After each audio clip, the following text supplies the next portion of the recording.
Let's use this time to build strong partnerships and plan effective actions. And together, I think we can make further difference in the fight against cancer.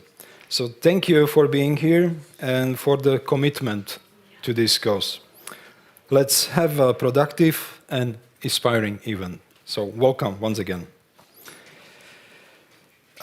It's my privilege to give the mic to the Deputy Minister, Mr. Jakub Dvořáček, from the Ministry of Health of Czech Republic, and asking for the couple sentences at the beginning. Couple sentences, okay. No, I will try to be really fast. First of all, thank you. It's always a big pleasure to work with Professor Bábela. It's from our time, where we really worked closely, during the Czech presidency, and the oncology was really the high topic, for the Czech presidency all the time. It was great to have the expertise, from you. So when the invitation comes, I respond, and I believe, the oncology is the area where we are doing quite a big progress, and the European Beating Cancer Plan is like a red line, which could be used, for all of us, to set up a good benchmark, to set up, let's say, the vision, and from which comes, the national plans and implementation of all the steps, in this important area. What I would like to mention it, and as you said, it should be, just a couple of sentences, is the continuity. And I have to say the Czech Republic is quite lucky that we were able to build on what the previous government did. And of course, there were changes. Of course, we did a lot of adjustments. But the core of the National Recovery Plan investment remain. And we even built it, the further funding, for the oncology. And I have to say, when I see, how much money flows, in the Czech Republic as investment to the new centers, to the building of the comprehensive cancer centers, in Prague, but also in the regions. When I see the investment to equipment, to very expensive screening systems and diagnostic tools, it's a very nice time, and we have to, and we should. I mean, the Czechs are well known, that we are always complaining, and we have always, not enough, and. But on the other hand, if I really take, everything what was done and what is going to be done, what is going to be implemented in oncology, we have a good times. We have a really nice times, for this therapeutic area, and I believe, it will continue as long as we will know what we want to achieve it. And I think, the vision is there. The Oncology Society in the Czech Republic is doing great steps to move the whole therapeutic area forward. And you know how it is, we are in the region of Czech Republic, Slovakia, Poland, Austria, and we always benchmark each other. We always try to see, what we do, in those countries. And you know how it is, we always try to be a little bit better than the average, yeah? So I hope, and I think it's quite same, in Slovakia and in other countries in our region. So let's use this small competition as a good tool to move the oncology forward. And yes, we have nice tools like European Beating Cancer Plan.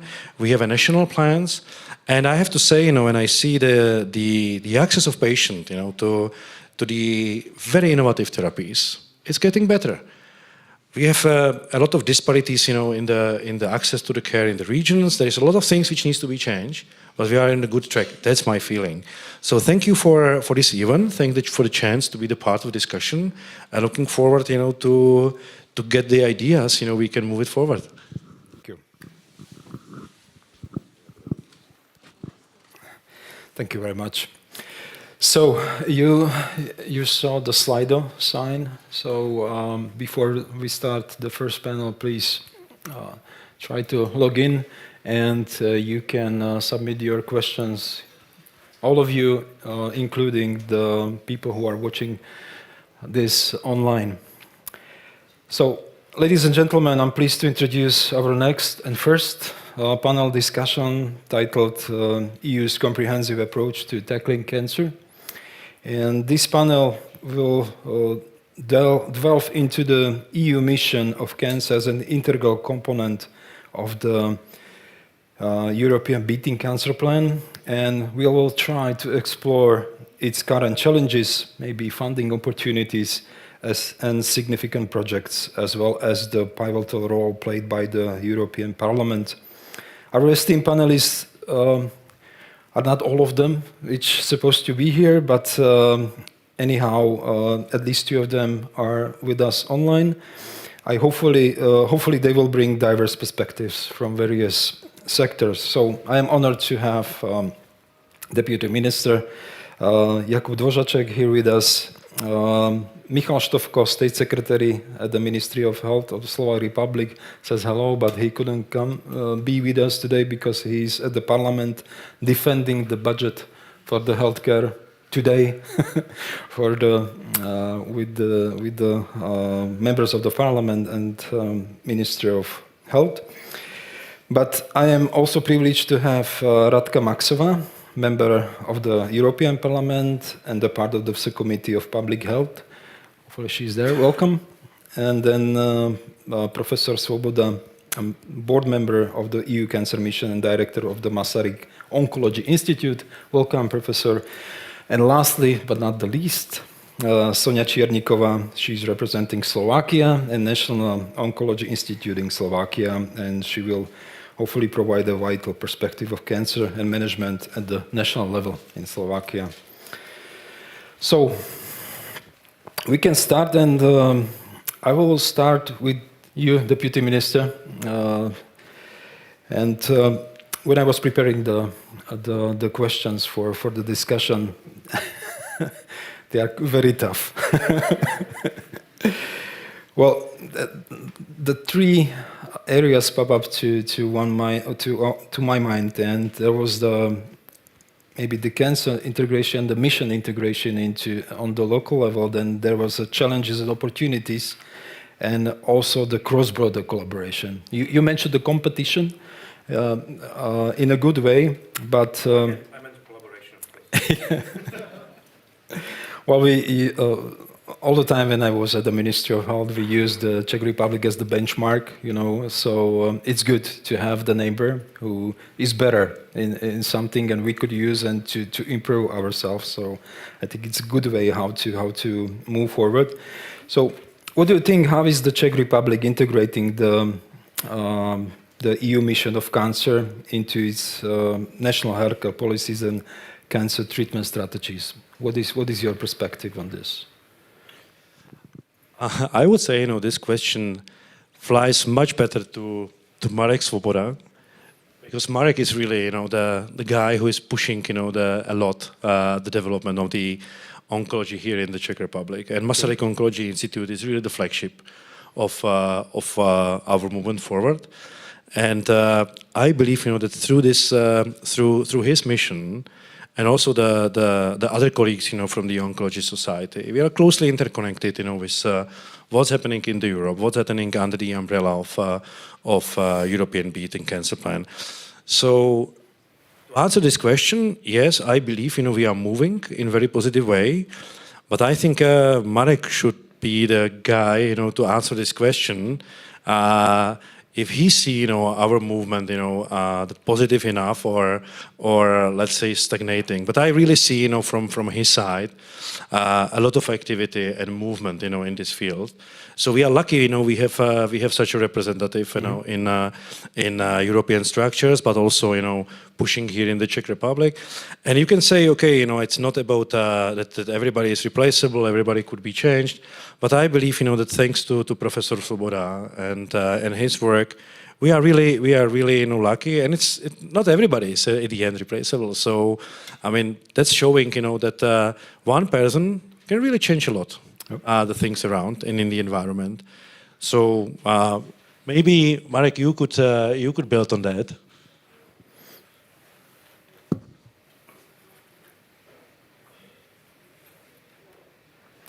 Okay, can you hear me, please? Professor Svoboda, can you hear us? Yes, I can hear you. And can you hear me? Yes. Perfect. So Thank you so much to the Deputy for the introduction. And first of all, I also would like to thank the organizers for the invitation and the opportunity to speak at this prestigious event, because the topic is really very interesting. And it's actually true that there is some kind of gap in cancer care in the Central and East Europe and Baltic countries, comparing the north and the west of the Europe.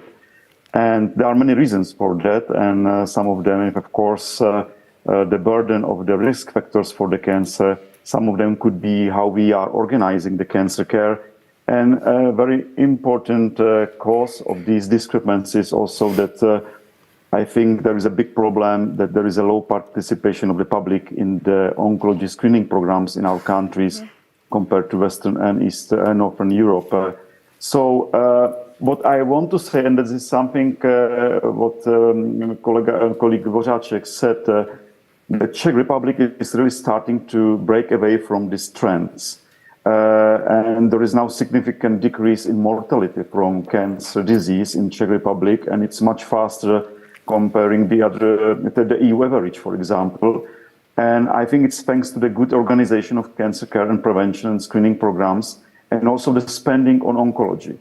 And however, we see that in 2023, the cancer will be the most common cause of the mortality in EU.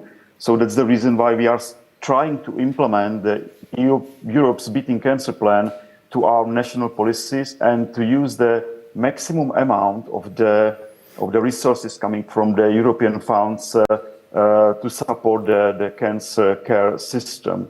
And if I will go to detail, we, for example, published last year, and it was approved by the Czech government, the new National Cancer Control Plan, which will be valid until 2030, and had many actions. And about 7 those actions are synergic with the Europeans Beating Cancer Plan. And also, we are using the money coming from the European funds, different sources, different financing instruments, which is now offering the Europe. And the Europe is offering it because the Europe has the European Beating Cancer Plan. So most of these financial instruments dedicate the funding for the cancer. And now, as colleague Dvořáček said, it's about 480 million euro, which will be invested during the next 4 years to the Czech cancer care system, mostly to the cancer care, and some of the money will be also invested and are started to be invested to the cancer research. So we can discuss in details later on, but this is the one way how we can really escape from the fate of the Central and Eastern Europe. And I think this is a good way. And that's also the reason why the Czech Republic is mentioned as a positive example of best practices for the other countries by the European Commission regarding, for example, of investment from the National Recovery Plan and EU React to the Cancer. I think I said too many things at the beginning, but we can go in details later on. Thank you very much, Professor Svoboda. You mentioned the recovery plan. Hopefully also in Slovakia, we will have a chance to use it for the national cancer plan. But comparing the 480 million euro compared to 4 or 5 million euro, which were allocated for national cancer plan in Slovakia, we have a really good benchmark, to be honest. Maybe one more questions for you, Deputy Minister. Challenges, opportunities from your perspective when we look at the European Cancer Plan on the national level, because this is something which each nation, as I understood it well, should take a look and maybe implement in their own ways, so it should be something it should help you, to implement the cancer plan. So opportunities, challenges from your perspective at the Ministry of Health, maybe. So I will again build, what Marek, Professor Svoboda said. Yes, we have already quite a good organized oncology care.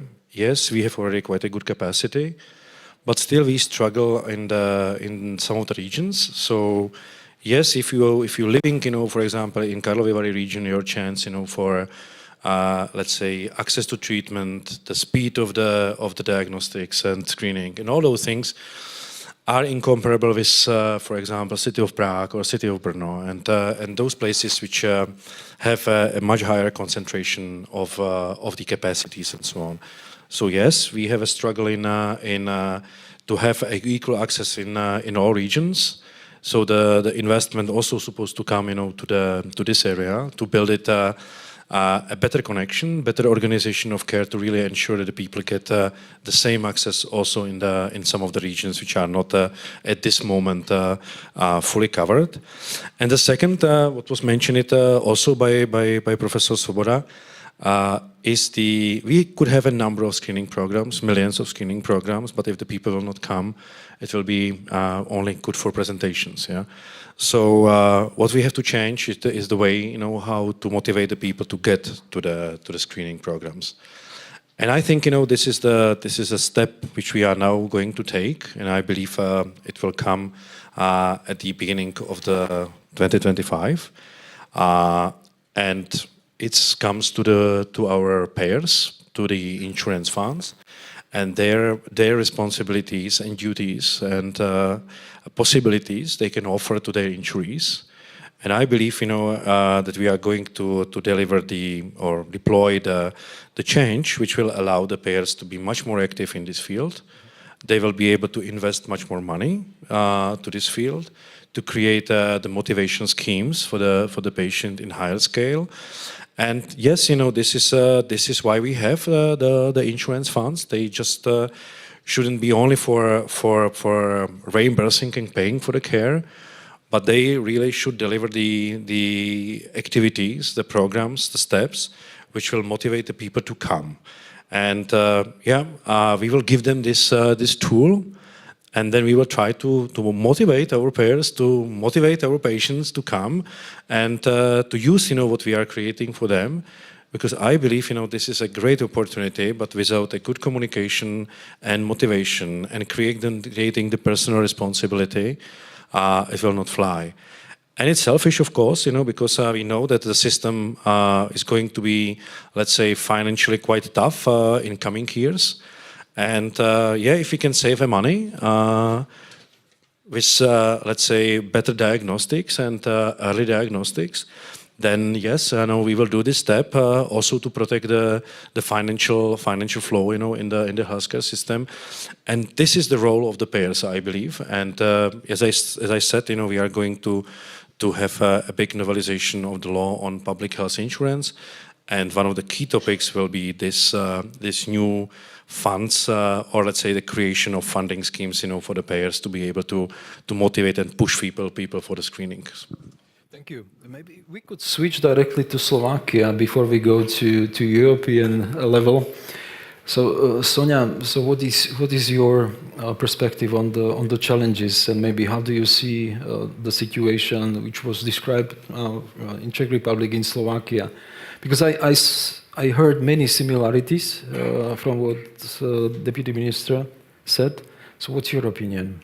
Okay, first of all, let me thank you for invitation and introduction. I'm truly honored to be here with you.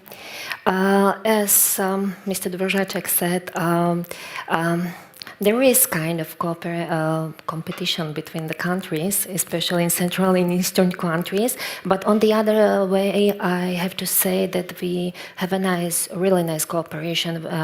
Whenever we come at the EU meeting or a projects meeting, like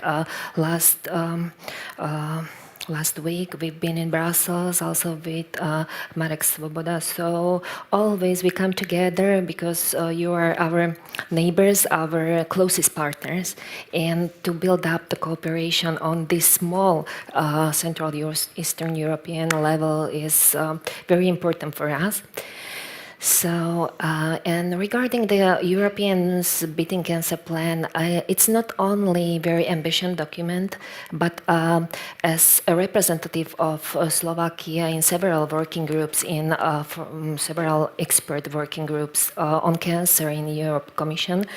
So I would say it's also a political commitment to to strengthen and mobilize all EU members and EU member states and also associated countries to drive changes in their countries to improve the life for EU citizens.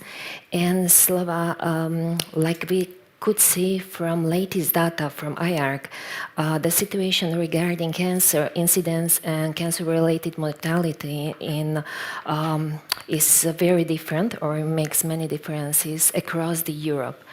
And it's mainly in Central and Eastern Europe countries, also regarding clinical care, but also cancer research, as we could see in ANKEN final meeting data last week. So for Slovakia, it's for Czech, and for Slovakia is very important to be part and to participate in numerous actions and initiatives from EBCP that are supported by either EU for Health program or Horizon Europe Mission on Cancer programs. So Slovakia takes this chance. And there are several projects, for example, for National Cancer Institute on its integral part, National Oncology Institute is a part of Random Project Crane that is focusing Crane Joint Action that is focusing on building an EU network of comprehensive cancer centers within Europe to improve integration of clinical care and research and education within this EU network. And now the consortium is preparing another proposal and to implement the results of the first Crane project. Another big project that Slovakia is part of is ECHOS project. This is not from EU for Health program, but this is Mission on Cancer program. And it's very important because it's support and coordination and support action that tries to build national cancer mission hubs in each member state. And these hubs will join all stakeholders working in oncology field, not only in care and research, but also to have a good connection with policy dialogues, to focus the attention on cancer issues on national and local, regional, and national levels. Thank you very much. And we have also with us Radka Maxová, member of the European Parliament. Maybe one question for you, if you can hear us. Yes, thank you. Good morning. Good morning and welcome once again. From your perspective, Mrs. Maxová, how can the European Parliament further encourage member states to actively participate and share maybe the best practices in the fight against cancer? What's your opinion or thoughts about this? Thank you very much for your invitation. It's an honor to be here online with you.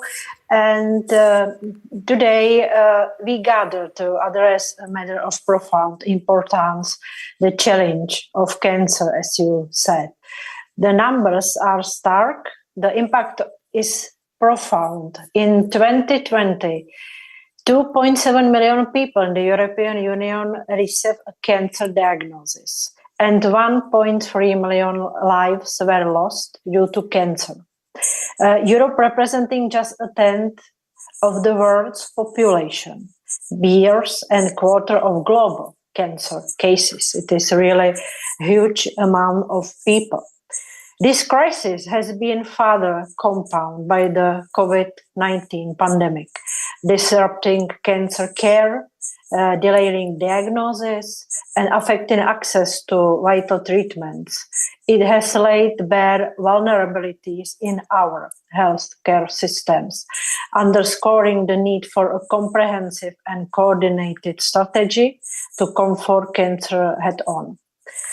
In response to this urgent call, European Union took a decisive step forward through the creation of the European Parliament's Special Committee on Beating Cancer, BECA, established in June 2020 and concluding its mandate on December 23rd, 2021.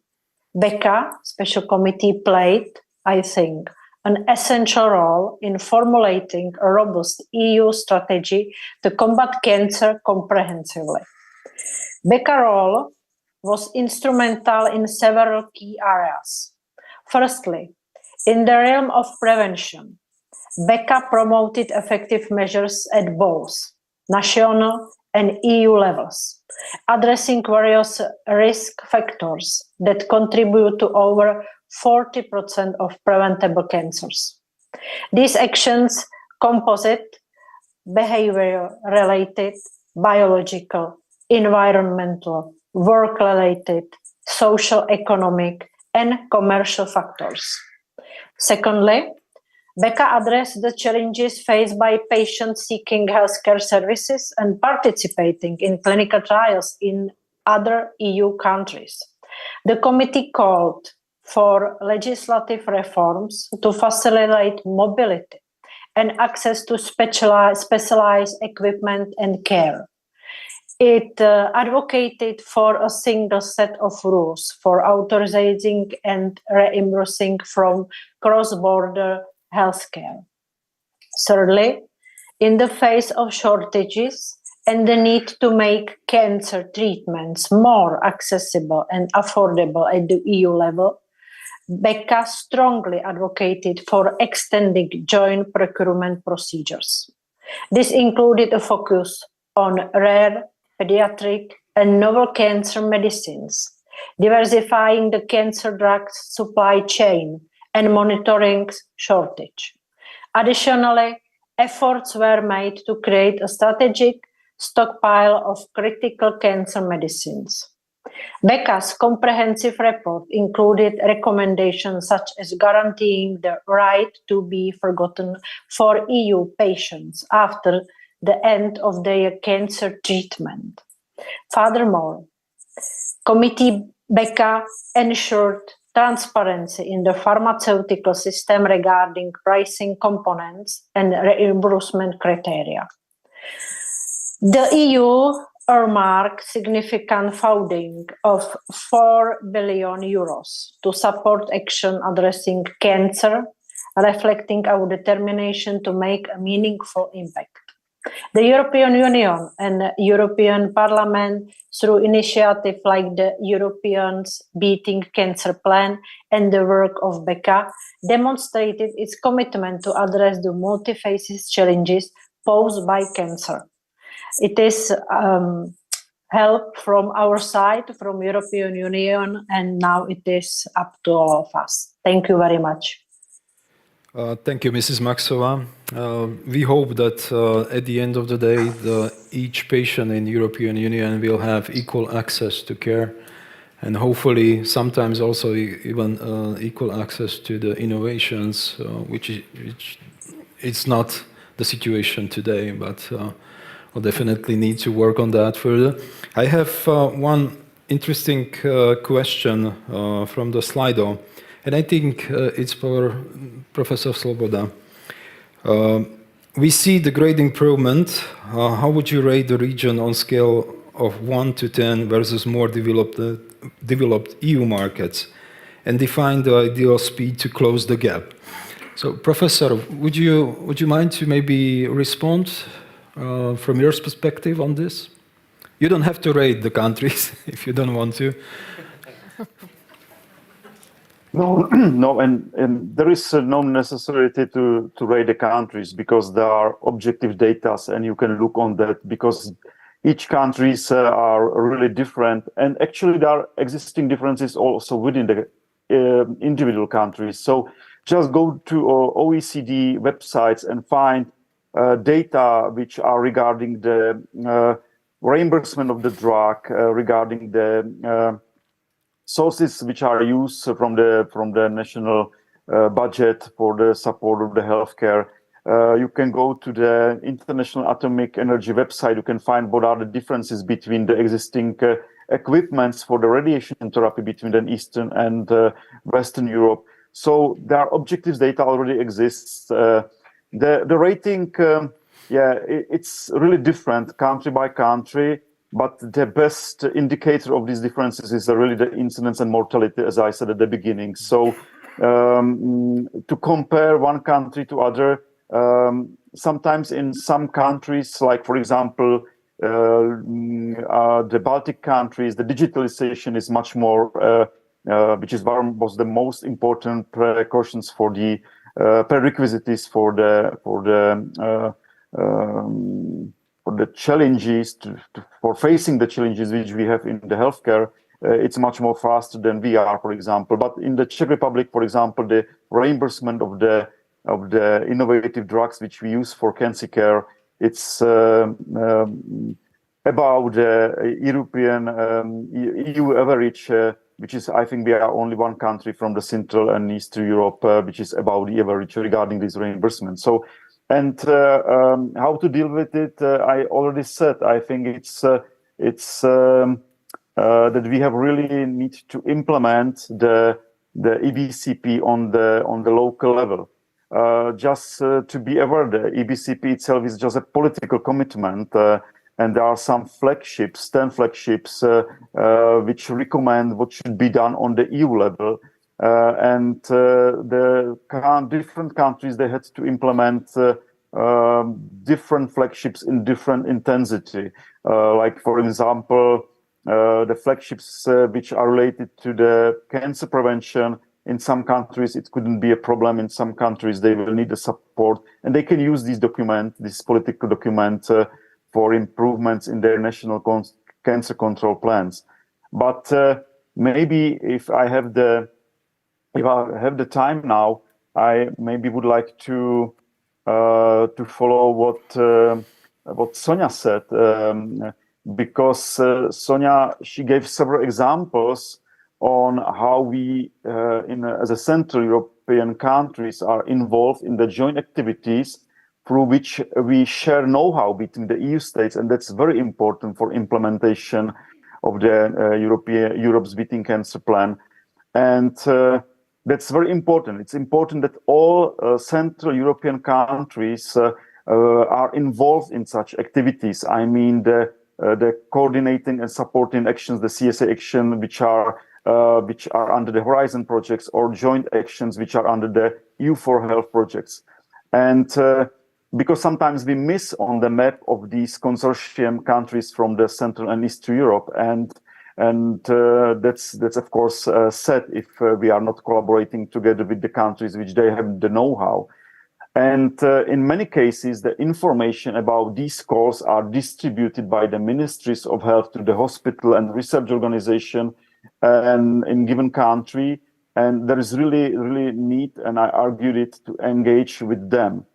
What is important to say is that unfortunately sometimes we need a co-payment, which is about 10 to 20%, and I would consider it's very useful that these expenses, this funding must be provided by the ministries to these institutions which are participating in these joint actions, because otherwise we will not be able to join all the actions which are now under these programs running. So that's could be one of the way how we can really deal with this challenge, and how we can move forward to collaborate together and to have the resources to join this consortium.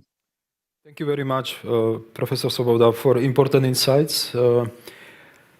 Before we go to additional questions for the Slido, I have one question for Dr. Černíková. Maybe can we already see some benefits from these cancer plan initiatives, maybe in Slovakia? Of course, we could see all over the Europe, but for Slovakia, the incorporation or participation in EBCP action has already brought visible benefits for Slovakia, and one of it is that this cooperation and networking inside EU projects has led to the invitation and a visit of Simon Oberst, who is Director of Accreditation and Quality and Accreditation at OSCI.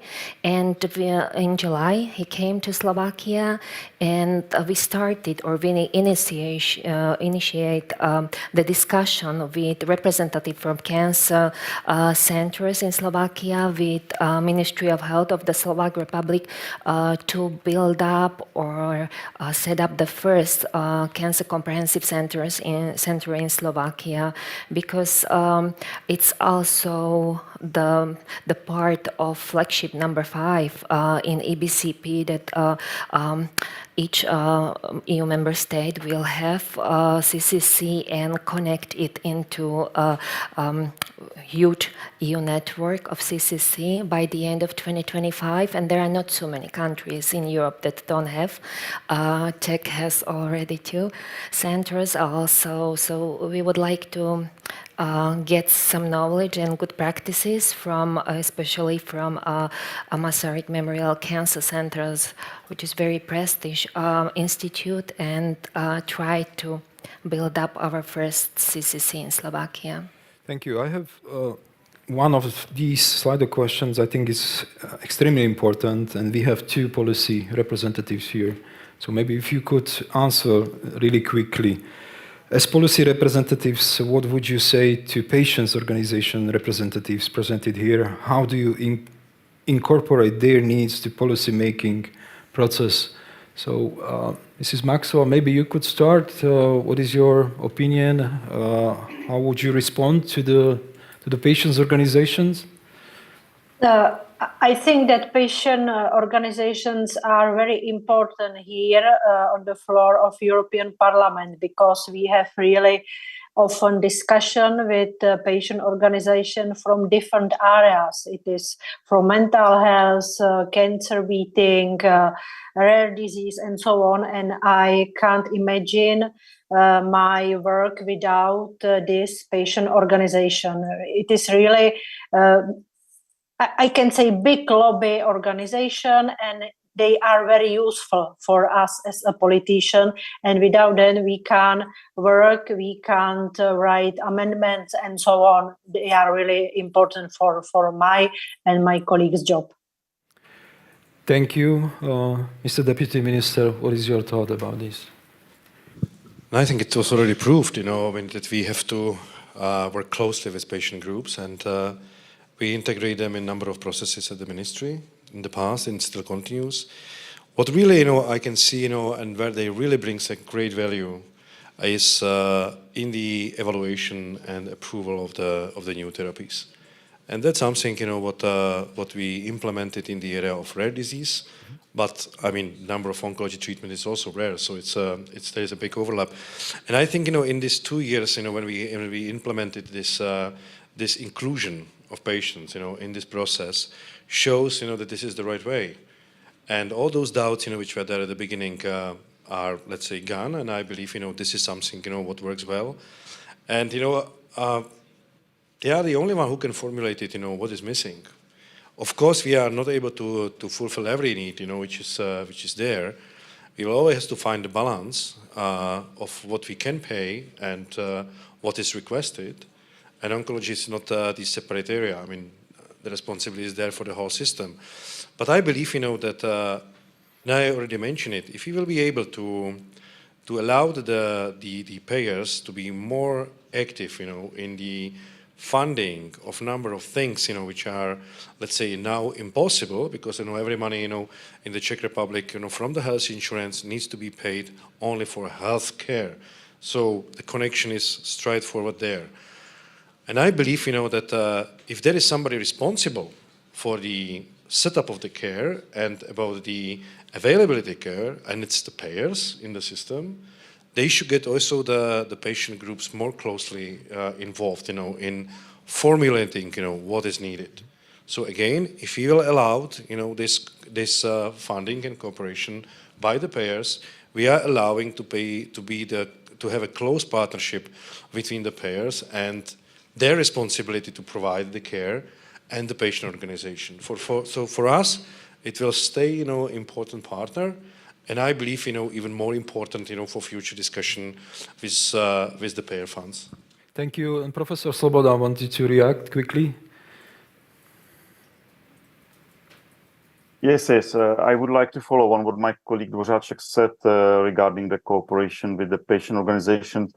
And there are two things which are very important. One, and both of them are implemented in the National Cancer Control Program of the Czech Republic. There is one of the four main objectives of our Czech National Cancer Control Plan is a patient-centeredness. So one whole part of the national control plan, it's only about the patient-centeredness. And a part of it is, one is indicator, just let me check it to describe it correctly. And one of the indicator is, for example, establishment and functioning of patient councils in each comprehensive cancer center in the Czech Republic. And the patient councils on the level of the cancer institutes, it's very important, because then we have real feedback from the unmet patient needs. Well, everything what they need is discussed with the management of the cancer centers, and it's immediately solved. So it's something what I would also recommend to do it in other member countries, to really establish patient councils on the ministry levels like we have, and on the level of the cancer institutes. Thank you very much, Professor Svoboda. There is one specific question on you. If you could really briefly answer that. So, which of the member states' initiatives or activities are so valuable and can be inspiration for you, for us? Of course, the Czech. What we do.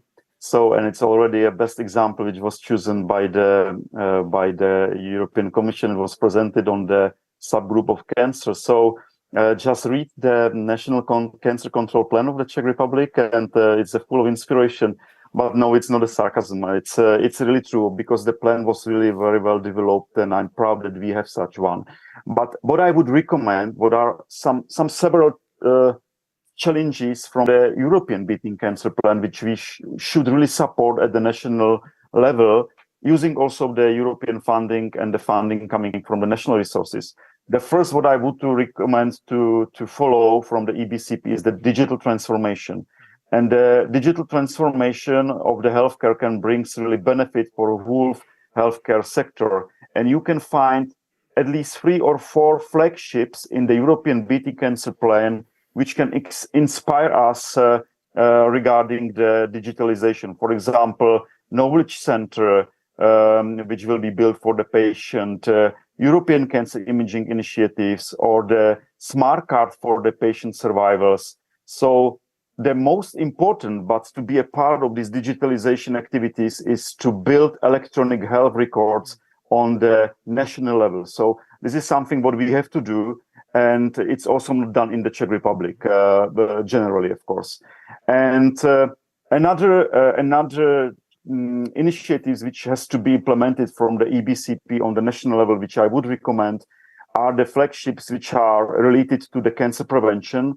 For example, there is a flagship for increasing the number of population vaccinated against the HPV infection, and increase the number of patients in the screening programs, which was already mentioned by my colleague Dvořáček, and which was also mentioned by the Sonia Černíková, is to create or at least recognize on the national level the national comprehensive cancer centers, and to bring it together on national level and connect it to the European level. So there is something what we can implement immediately from the EBCP on the national levels, but of course, as I said at the beginning, use the Czech National Cancer Control Plan. It's also in English. It's available on the website of the Ministry of Health, and you can find many, many inspirations. Thank you. That was excellent response. If you don't want to use the Slido, we can still manage to have your question here. So if anyone just don't use it and want to ask something, please raise your hand, and the staff will get you the mic. We have only 8 or 9 minutes, and I have one additional question to the academic research. So I think it's very important. So how has academic research on cancer influenced our overall approach to cancer prevention and treatment? So maybe it's for Dr. Chirnikova, maybe for Professor Svoboda, or maybe for all of you, if you have some comments or remarks on this from your experience, even in the EU level, I don't know. So who would like to respond to this? Maybe shortly. I mean, because I'm definitely not the one who should start it, but I use the silence. Yeah. What I see, from our perspective, because I mean, we don't have any big basic research in our ground. Yeah. If I will take, okay, we have the one academic institute, the Institute of Organic Chemistry and Biochemistry, closely working, with Gilead and with Novo on some of the projects and building on the previous, research, successful research issues.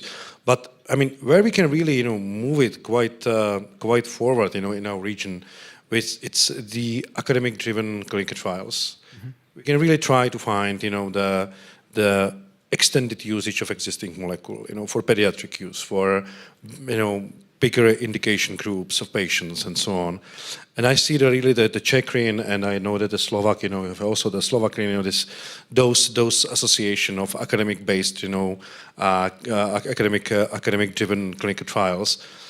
That's something where we can move. And when we see, what coming, and I think I saw there some of the questions, on the gene therapies and so on. We have to extend the capacity in our teaching hospitals, in our research centers, to be ready for the individual prepared therapies, to be ready for application of those therapies, to be certified for all those new treatments, which will come.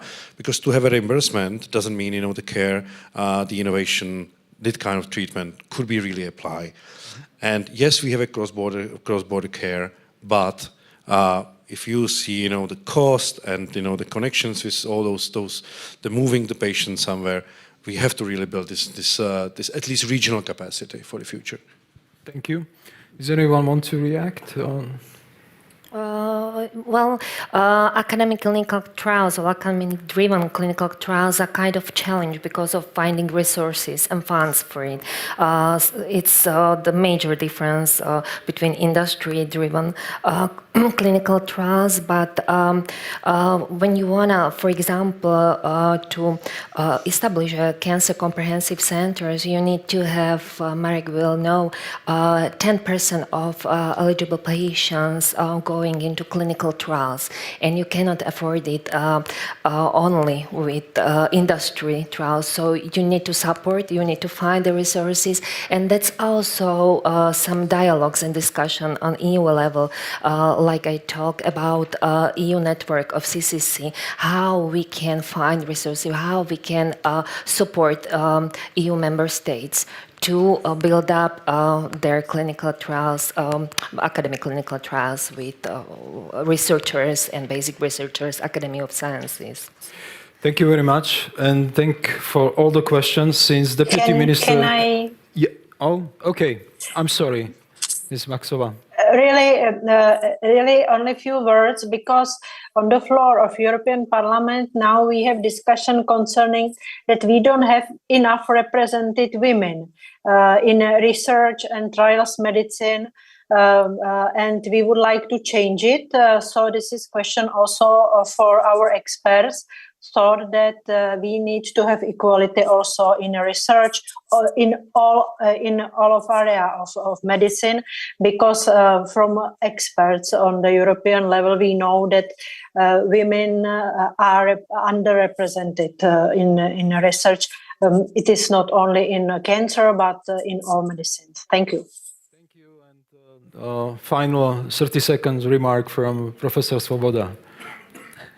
Yeah, it will be very fast, because you really made a very important point regarding the research, because without the generating of knowledge and evidence, we cannot move in any of the area of the EBCP, like the prevention, diagnosis, treatment, and whatever. So just one example, we use the money from the Resilience and Recovery Plan of the Czech Republic to build a National Research Cancer Institute. It's not a new building, it's just a distributed infrastructure. Within this framework, we connected more than 50 already existing scientific workplaces and institutes in the Czech Republic in order to achieve greater effectiveness in the oncology research, which is very important. So that could be one of the examples how we can work with the research. Thank you. And that was the last remark of our first panel. So thank you, Deputy Minister Jako Dvořáček. Thank you, Radka Maxová, member of the European Parliament. Thank you, Professor Svoboda, board member of the EU Cancer Mission. And thank you, Dr. Černíková, representative of the National Oncology Institute, for the participation. Thank you all for you and for all your questions. We couldn't answer them all, but I think it was a very productive discussion. Thank you very much.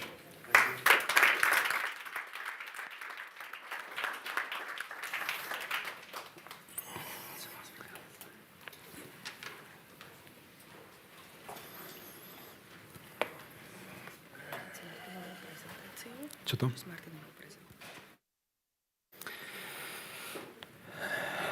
Majte sa, ďakujem veľmi pekne.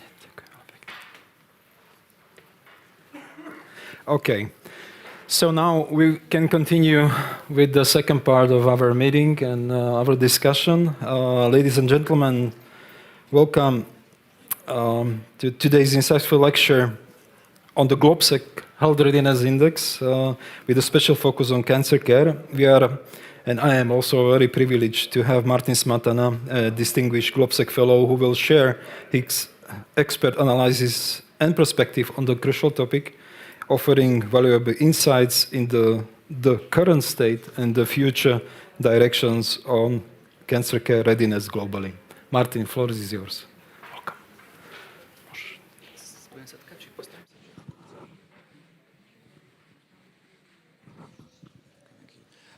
So I'll probably move right here so you can see yourself. So hi again, my name is Martin, as you already heard, and I have a bit longer presentation for you, but I speak at very fast pace, so I hope you will be able to catch up. So the security, resilience, and sustainability are core values at GlobSec. And for that reason, during COVID pandemics around 2021, we decided to look into what factors made some countries more successful at dealing with COVID in comparison to others. And while we're doing that, we realized that even though most countries have not yet dealt with COVID itself, most countries were about to face another set of challenges and issues such as aging, depleting resources, rise in non-communicable diseases. And let's say the malicious thing about these issues is that in comparison to COVID, where it takes a couple of days for a person to die, these issues tend to be of rather to interest of media and politicians because it doesn't happen quickly, it is not as acute, it is not as often in media, and hence aging and depleting resources is often not of interest to politicians, and therefore many countries do not tend to build healthcare systems which are ready to face future challenges.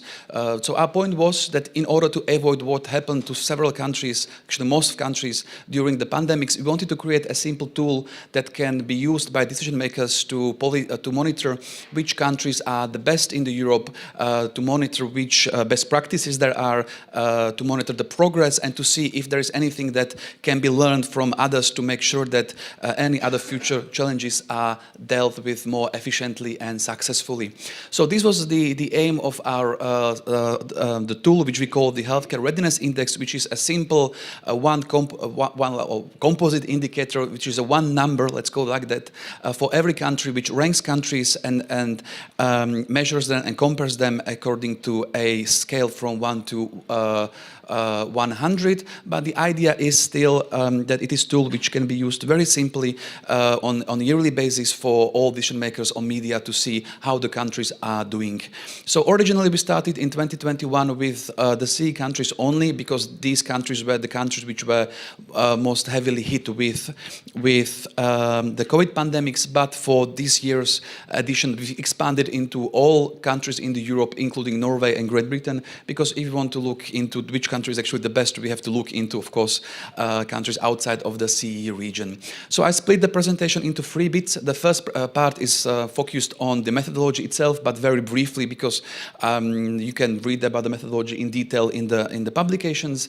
And second bit, I present briefly the results, and in the last bit, I focus on, let's say, interpretation of results and what can we learn from the best, or what can we learn, or what we need to avoid from the worst the countries that we've identified.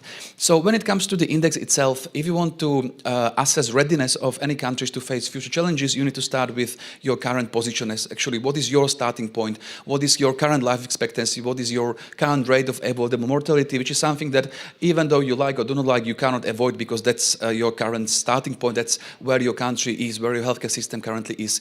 Yes, it is these, let's say, results are a consequence of previous decisions, but this is something that you cannot influence anymore because, unfortunately, this is your reality and you have to deal with it. So this is something that is a foundation of any future results. Then, if you want to see if you are ready to face anything in the future, you need to look into factors which influence demand and supply for in the future, such as rate of, let's say, investment into innovations. What is the rate of impact of risk factors on health of the population? What is the rate of expenditure on preventive measures and other factors which are likely to influence both demand and supply of the care, because altogether these 2 points will influence the outcomes of tomorrow and also influence the way how if a country is ready to face these outcomes and these all issues and situation. We call the first bit readiness today, which is your starting point, and we call the second part of the indicators readiness tomorrow, and all together they create a GlobSec readiness index. So basically we split the work and the indicator into 2 bits, as I said, so readiness today, readiness tomorrow, and we do not have sufficient time to go into all details, but generally speaking, we've analyzed 38 different questions or factors. We can call them indicators or factors that to some extent influence the readiness today and readiness tomorrow perspectives. When we look into the readiness today, it comprises 18 indicators. 7 out of them are cancer related because it is very similar number when it comes to readiness tomorrow. Out of 20, there's 11 of them, because basically the way how a country is dealing with a cancer patient is a very good proxy of the quality of system itself, and for that reason, majority of the indicators are actually related to cancer diseases, because if you look into them, we are dealing with things that either cause cancer diseases or can be or create resources to treat them. So basically, majority of our indicator is focused on factors which influence also cancer diseases. It is true that not both perspectives are of the same importance. We believe that even a country which is not doing well today with readiness today can significantly improve likelihood of, let's say, more successful management of healthcare system in the future if proper reforms and investments are made in time. And for that reason, we put 75% of weight of the indicator into readiness tomorrow factors and only 25% into readiness today. As I said at the beginning, the overall score ranks or ranges from 0 to 100. 0 is the country which is least likely to do well in the future. 100 is, of course, the best country. However, results are relative, which means there is not a single country which would have a score of 100, because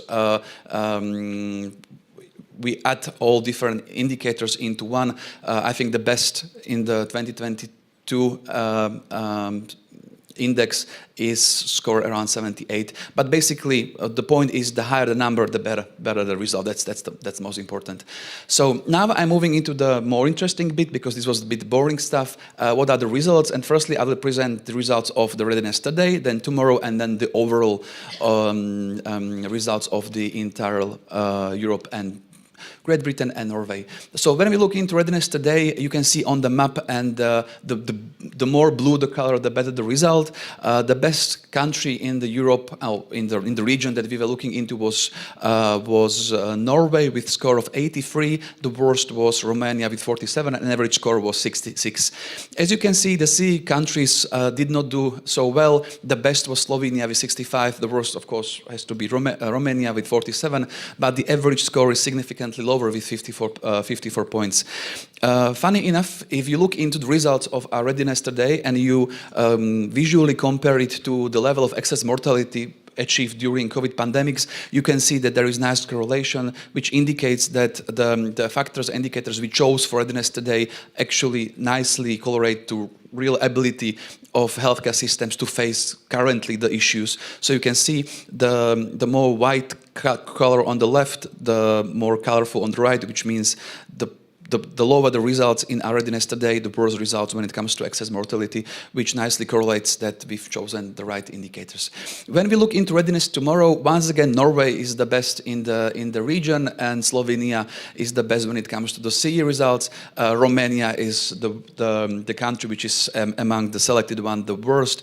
If you can look into the average scores, you can see that in comparison to the readiness today, the readiness tomorrow has the lower average score of only 59 when it comes to overall Europe and 53 when it comes to CE results. So when we combine this together, placing greater weight on readiness tomorrow, we get overall results. And as you can see, or probably not because this is very small figure and table, the best country in the region for 2022 was Norway, followed by Sweden, Germany, Denmark and Netherlands, and the worst countries were Romania, Bulgaria, Slovak Republic, Latvia, and to our surprise, Greece, for several reasons which we can discuss then later on.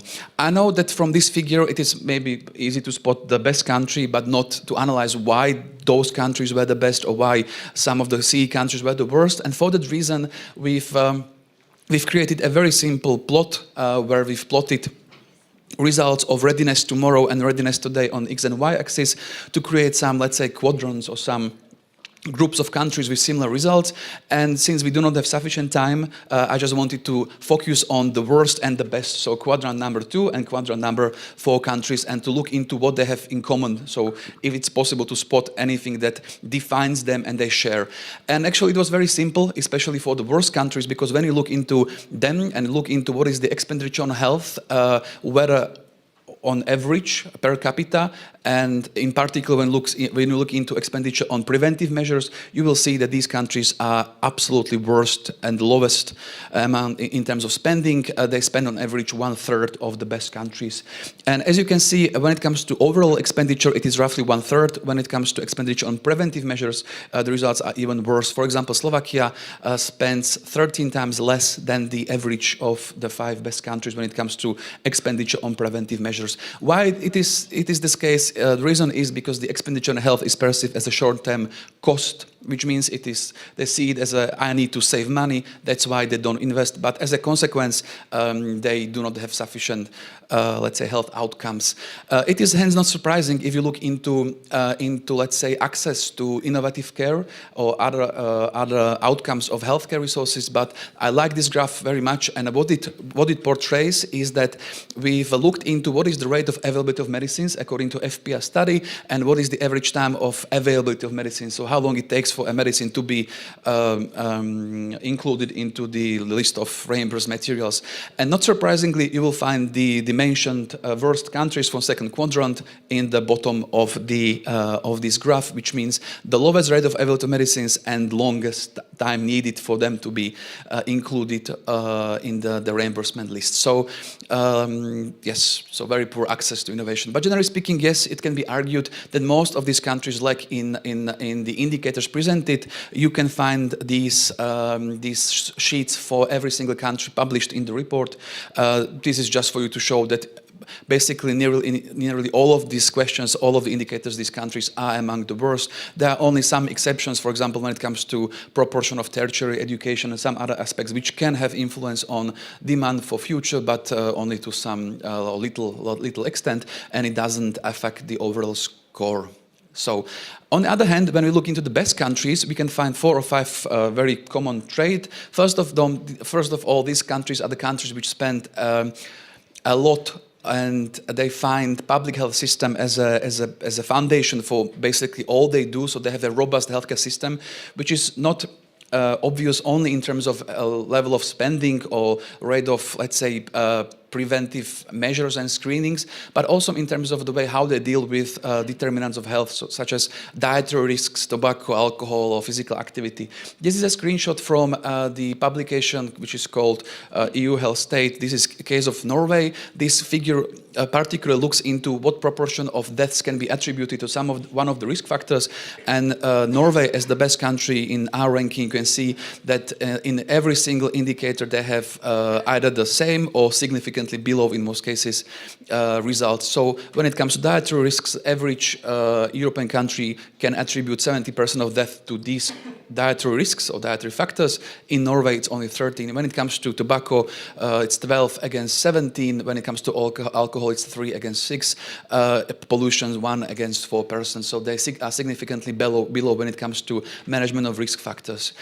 Second factor is that these countries tend to have a nice, let's call it health policy, stability and continuity, which can be measured in terms of how many days an average minister in health stays in function, which is what's average tenure in a function. And when you, for example, look into one of the best countries, such as Germany or Netherlands, you can see that it's above 1,000 days. The lower you go in our ranking, the lower the average tenure is. For example, Slovakia has an average tenure of a minister of 544 days since 2000. But, for example, ever since 2020, so since, well, the pandemic, on average tenure is only 9 months. Why this is important? Because it's very difficult to implement reforms. Implement reforms if you have a new minister every year or every year and a half.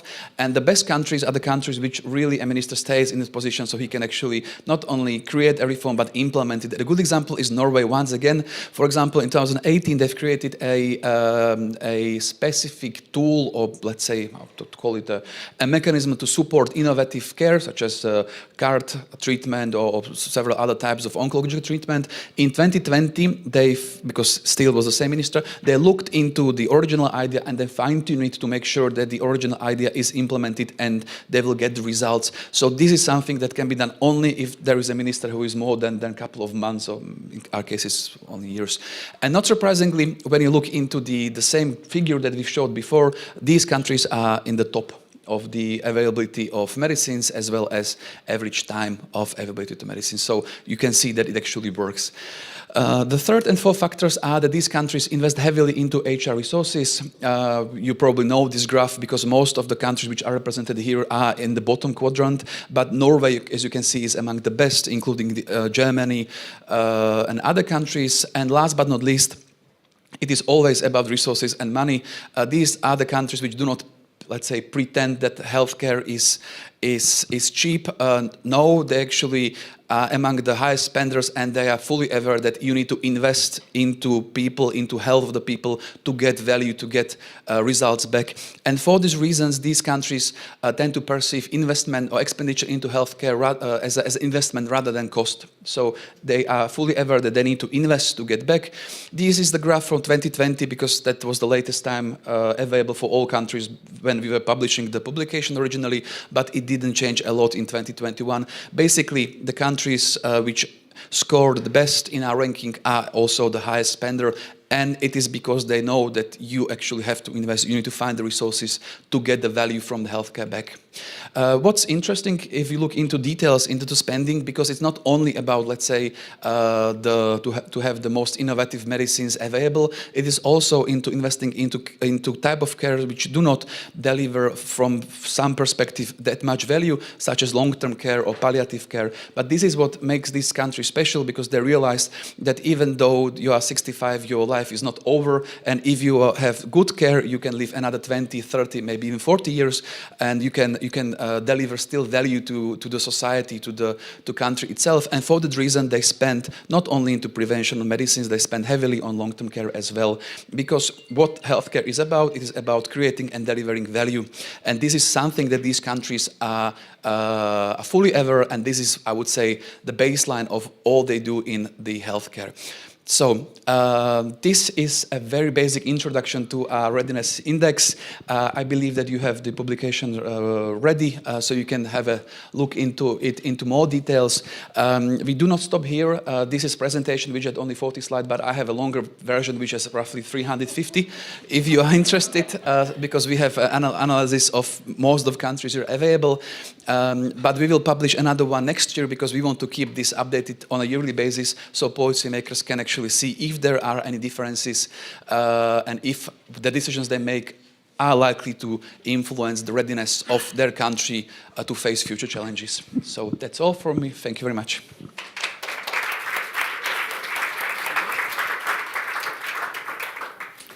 Thank you, Martin. Well, I didn't saw the presentation the first time, but always I find something new on it, and it's highly informative, and thank you for your hard work. So it's about not cost, but investment, about the value. It's about the continuity and stability, which we always say to our politicians in Slovakia that we need that to be successful.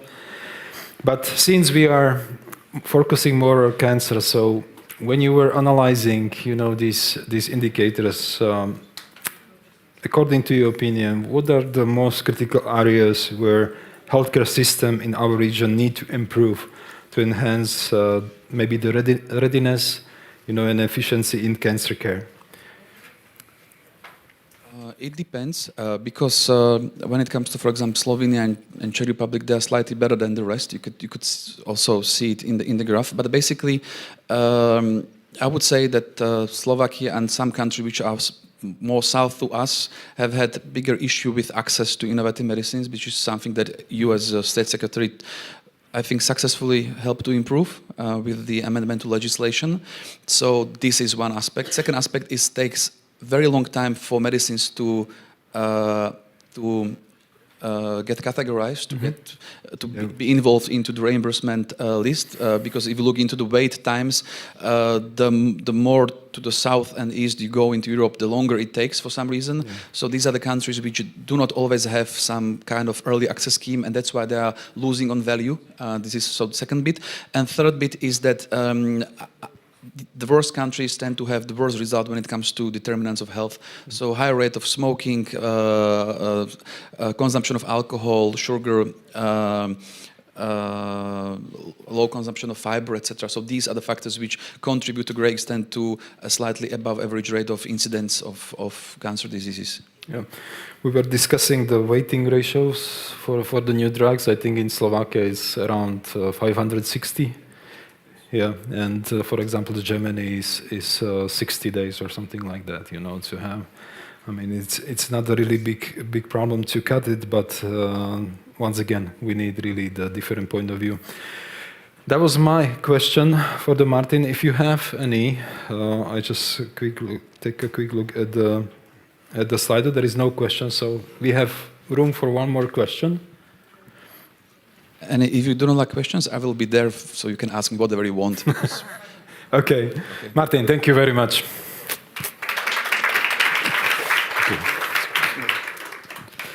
So now there is the most important part of our meeting, break.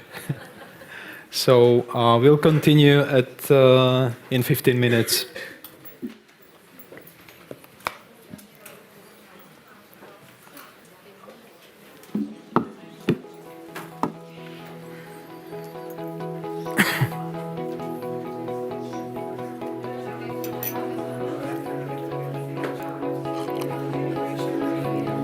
No čo? Raz. Ešte ma počuje. No, they just need to...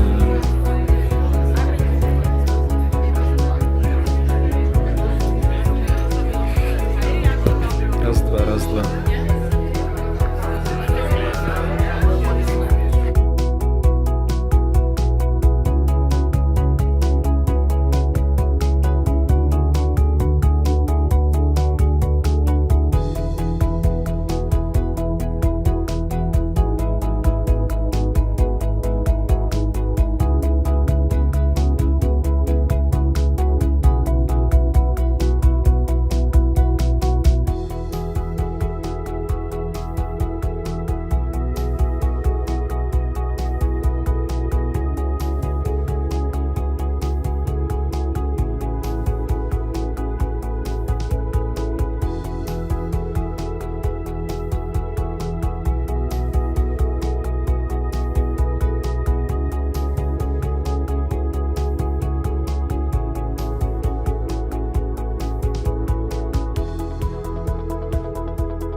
Okay.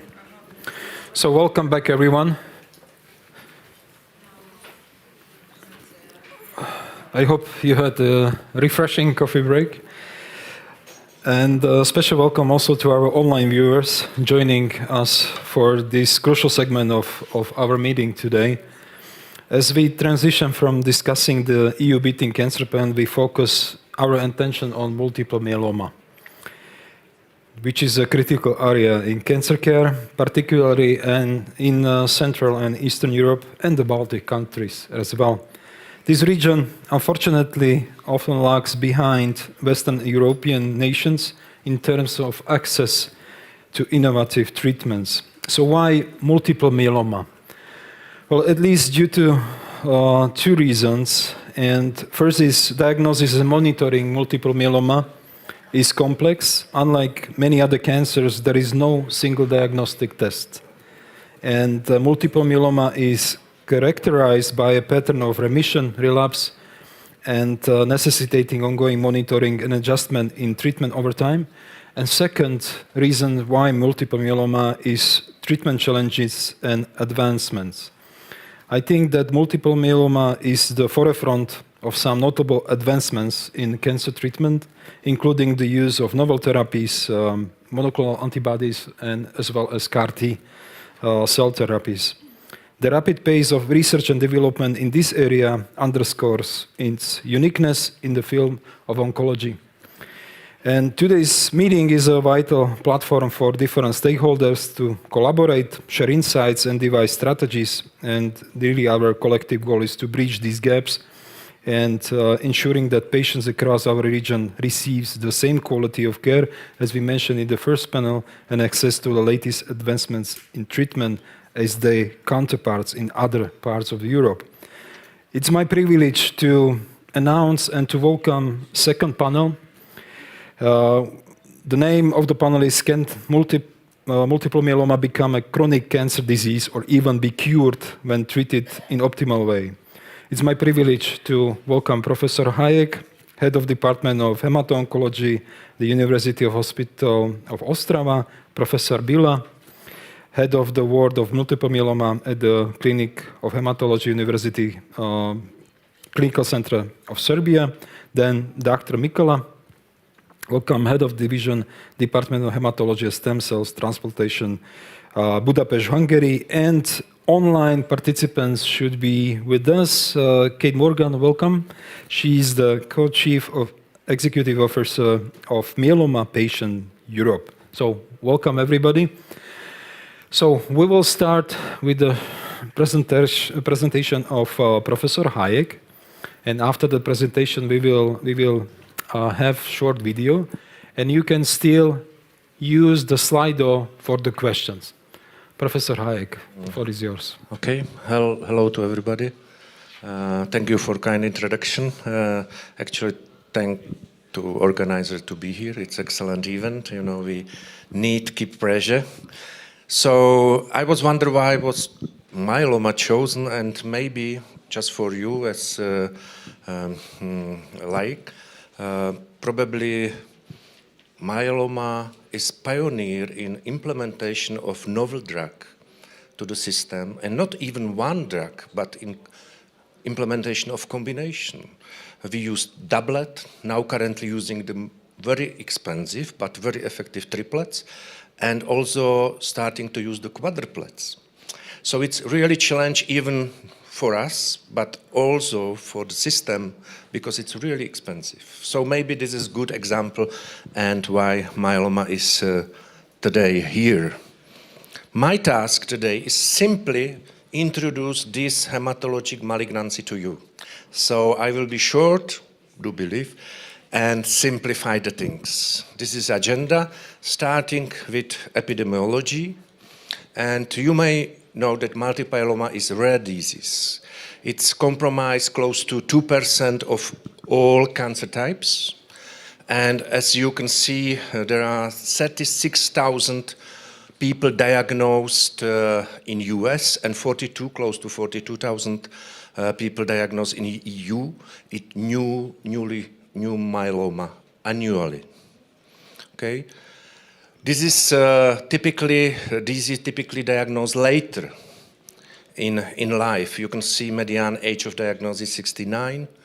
And what we know about survival, long-term survival, you can see data almost 10 years ago, close to 60% surviving more than 5 years. And on the right side of slide, you have the data from Czech Republic. Incidence now increase up to 6.6. And as you can see, incredible increment of prevalence, plus 70%.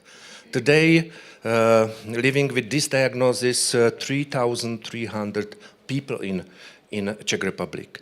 And the increase of prevalence is exactly because we have effective treatment and patients survive longer. Okay? So it's significant accumulation of patients which create also issue for the system. What about symptoms and diagnosis?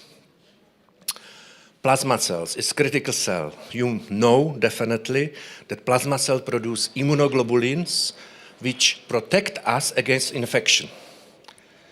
Cancer plasma cells, we call it myeloma cells, also produce immunoglobulin, but this immunoglobulin is non-effective against infection. We call it paraprotein or M protein. So it's critical feature.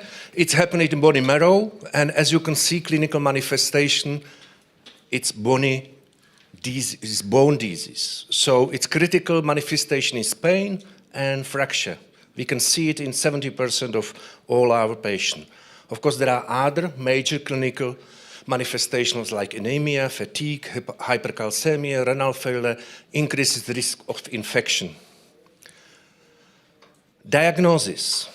I will not go through diagnosis criteria, but just I can tell you, if is some suspicion of myeloma, and we thinking this way, it's very easy to do diagnosis for experts. It's really easy.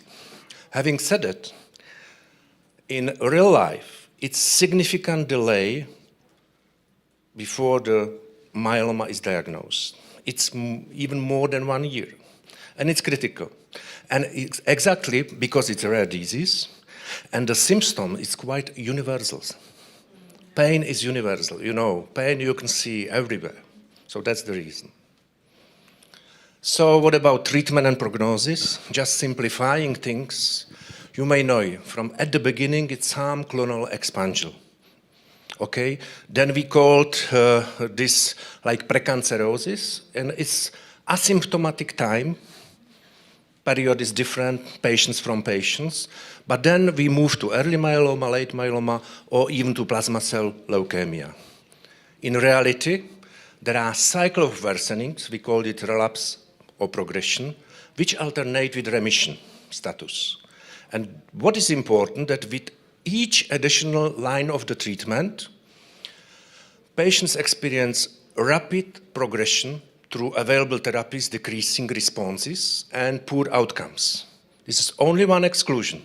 If we use new, modern, very effective treatment, then change the story.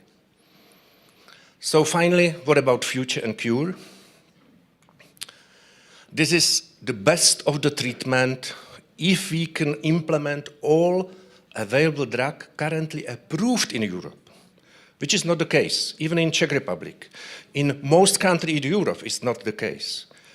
Currently, we are usually using 6 up to 8 treatment lines, not so effective, still expensive. So ratio of efficacy and effectiveness is not so good, because we need such treatment move up front, because if we use most effective treatment up front, then we really do the best for our patients.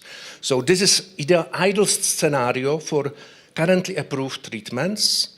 You can see 10 years course of the disease, just 3 treatment lines, and most important, cure fraction increasing probably up to 25%. It's not enough. You have heard definitely about CAR-T, genetically modified T cells, and bispecific antibody, basically the very similar effective treatment options. So this is modern immunotherapy. We call it now in general hematology like tsunami, wave, and this changed the story in the future. So finally, in the future, it would be probably 10 years course, just 2 treatment lines, cure fraction increased up to 50%. We do believe it's happened. And for our system, and especially for our patients, the important thing that the design of a treatment will be just for fixed duration. So it will be really appreciated with the system, but it's mainly in patients because we create treatment-free window. So conclusion, the development in the last 10 years of new myeloma treatment has greatly improved survival and quality of life for people with myeloma. There are definitely still several unmet need situations in the course of this disease, and there is limited access to modern therapy in this region. That's actually the reason why we are here now. Thank you for attention.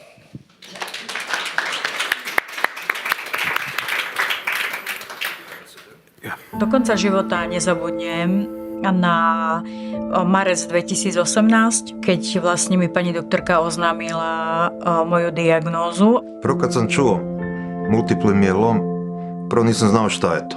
Jaz pol, ko mi je zdravnica razlagala, kaj vse me čaka, jaz jo sploh nisem več slišala. Ne? Meg kell gyógyuljak, mert van 2 kiskorú fiam.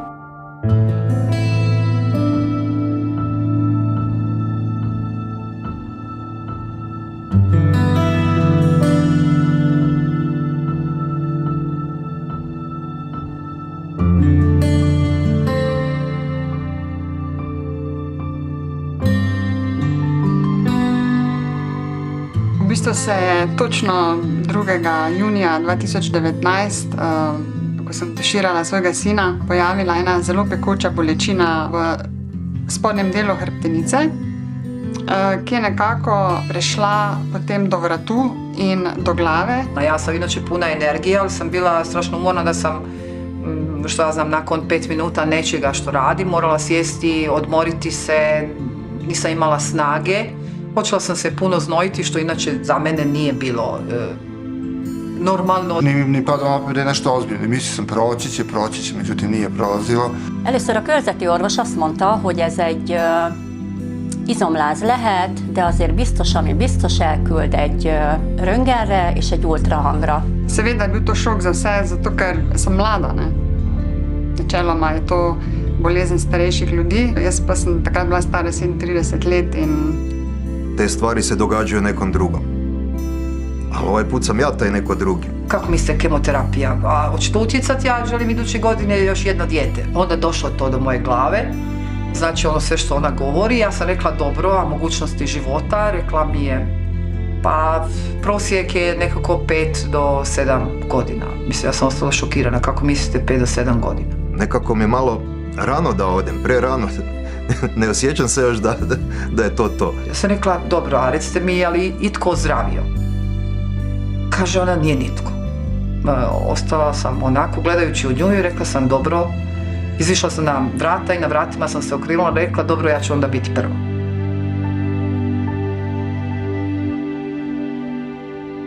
v UKC Maribor so me mogli operirati, ne? Ker meni so mogli najprej rešiti življenje, ker je pač to le kost, ki, če bi me jo tumor še čist do konca požrl, bi umrla, ker bi klecnila z glavo in bi se zadušila. In potem je sledilo zelo težko obsevanje. Imela sem 12 obsevanj, shujšala sem v celotnem obdobju 30 kg. Nikto vás nepripraví na to, čo vlastne vás čaká. Teško se prisjetiti svih tih situacija, ali nastojim zapamtiti samo one lijepe, a one koji su teške jednostavno zaboraviti ići dalje.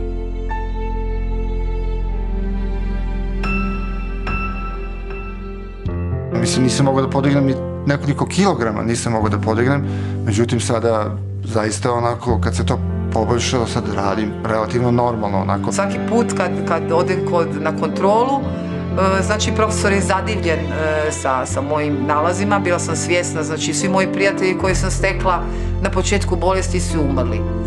Znači to je vrlo teško, znači ali sam odlučila ja želim živjeti, želim se boriti.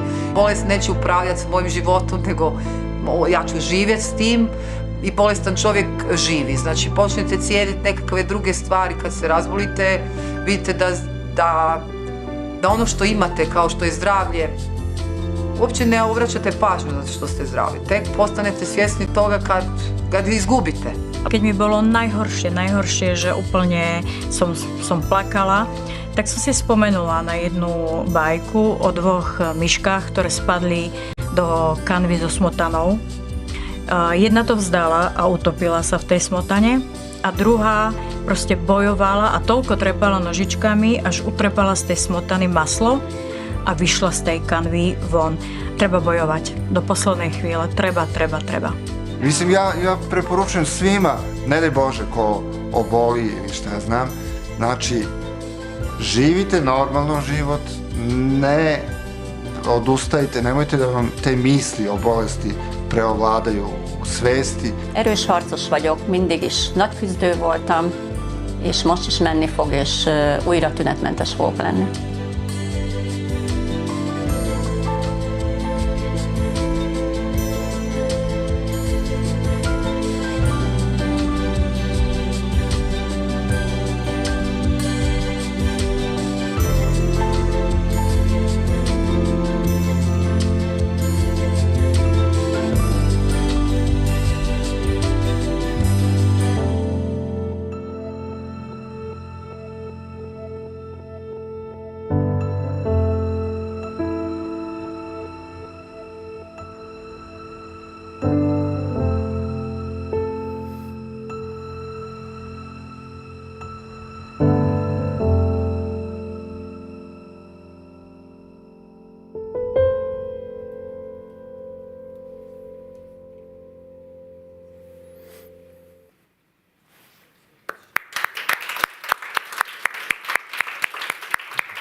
So we heard words of pain, but also words of hope.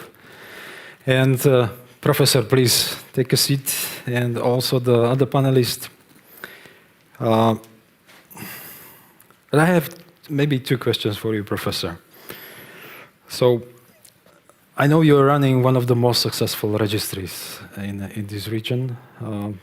Focus on this disease and some others. So, according to your opinion, what are the most promising areas of research in multiple myeloma, maybe from your perspective, and which could lead to potential cure in the future? That's a tough question, to be honest. First, I'm not trying to be provocative, but cure is already here. Okay. We're just trying to increase the cure fraction. Unfortunately, it's repeatedly copied in the even expert manuscript that this is the uncurable disease. So please, it's curable, but fraction is still limited, and we have and try to increase it. To me, the immunotherapy, especially this new modern immunotherapy, this is probably a research field now already transformed to clinical setting, which is important.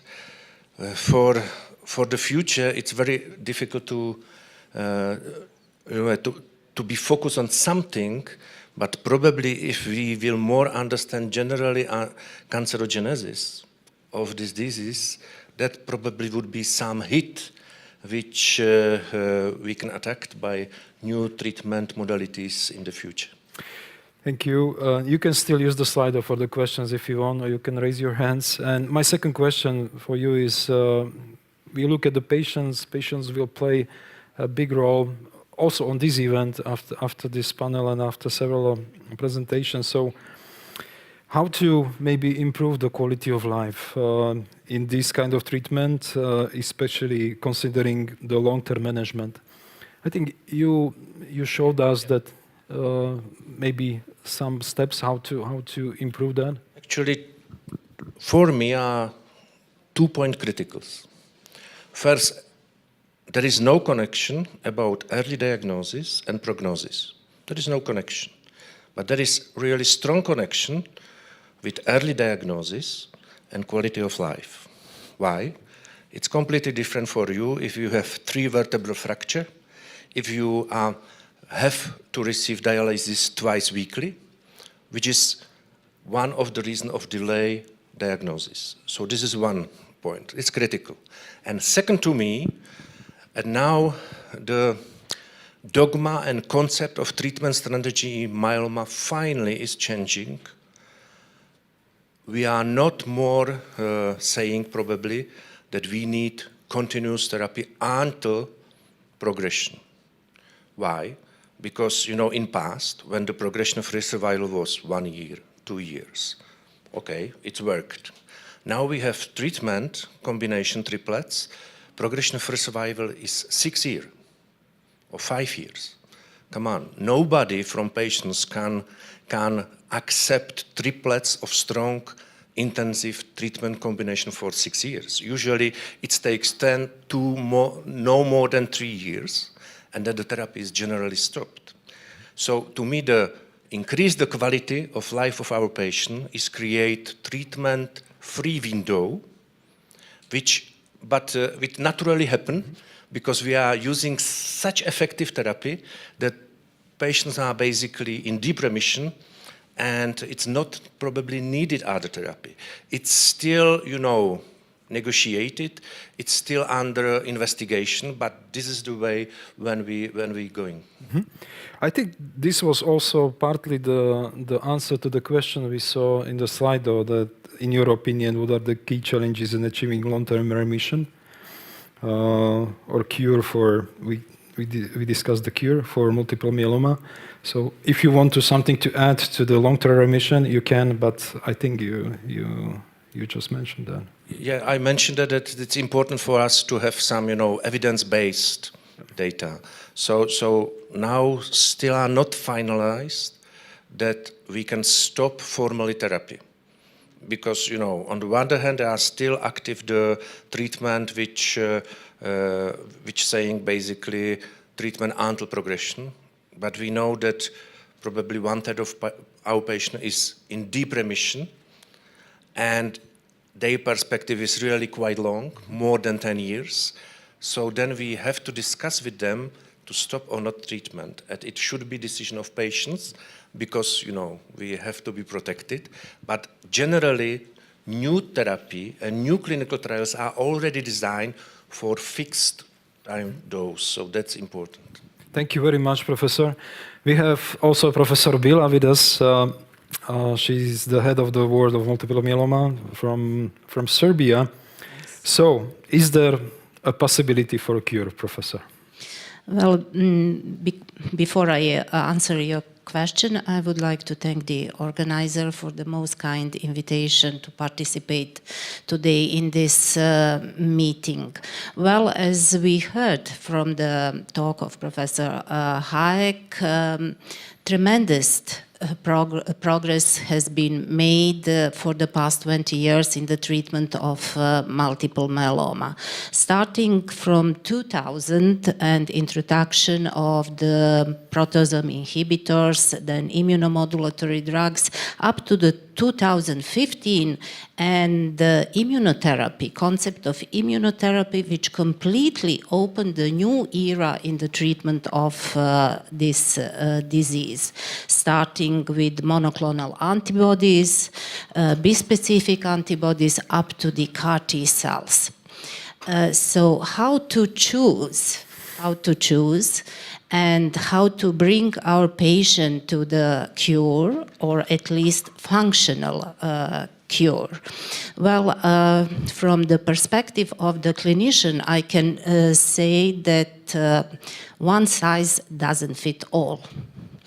We have to make the individual prognostic profile of the patient, individual clinical profile of the patient in order to provide him the best possible treatment option. Also, there is the importance of the treatment in the first line. So what is the goal? To achieve deep and durable remission and bring the possibility of cure to our patients. Well, the modern therapies also brought us the problem of the economic burden, but with the personalized medicine and the well-chosen therapy approach, I think that that issue can be solved. Thank you very much, Professor. We have another member of the panel is Dr. Mikala, and I heard that you had a really interesting publication in Hungary, focused on multiple myeloma. Maybe would you mind to share? I have just prepared one slide, and Thank you. It's coming up. Yeah. So what we have done in Hungary is that we compiled an expert of 20 people who are not just myeloma treating physicians, but physical therapists, nurses, patient support group personnel, and we tried to identify the most important problems we need to solve to spearhead the progress in the case of multiple myeloma. And on this very blunt spearhead, what you can see here are the most important things we have to accomplish to get better care. So 6 points were identified. So let's go through them each one by one, just a few seconds to do so. So we have to get better access to therapies, because what Professor Hayek and Bila said, that we can give the best therapy in the first line for the patients, and this will give you a long-term response. This is true for approximately 2/3 of the patients. But unfortunately, maybe a quarter of the patients are high risk and rapidly progressive, and for these patients, we need the best therapy, and unfortunately, they will need a sequence of best therapies to achieve the goal, but for the standard risk patients, less is maybe sufficient. And we need to improve the diagnostic infrastructure, but because, yes, it's true that the early diagnosis does not mean so much for the myeloma patients, but a late diagnosis, as Professor Hayek said, would mean a terrible consequence of long-term dialysis. And what we see in Hungary, that especially elderly patients with a late diagnosis, many of them unfortunately die in the first 1 or 2 months of their disease. So that this early mortality could be really handled only if we can identify, especially the elderly patients, a little bit earlier in the disease course. And this is something we have to accomplish with better involvement of the family physicians. And of course, we have to improve the patient care services. That's easy to say, but more difficult to accomplish. Of course, therapeutic guidelines. This is something interesting, because in our countries there are guidelines, which are the European guidelines, and we have financial supporting environment, which is not very supporting frequently for the newest guidelines. So what we usually say, we lag behind 3 to 5 years behind the guidelines of the Western European colleagues.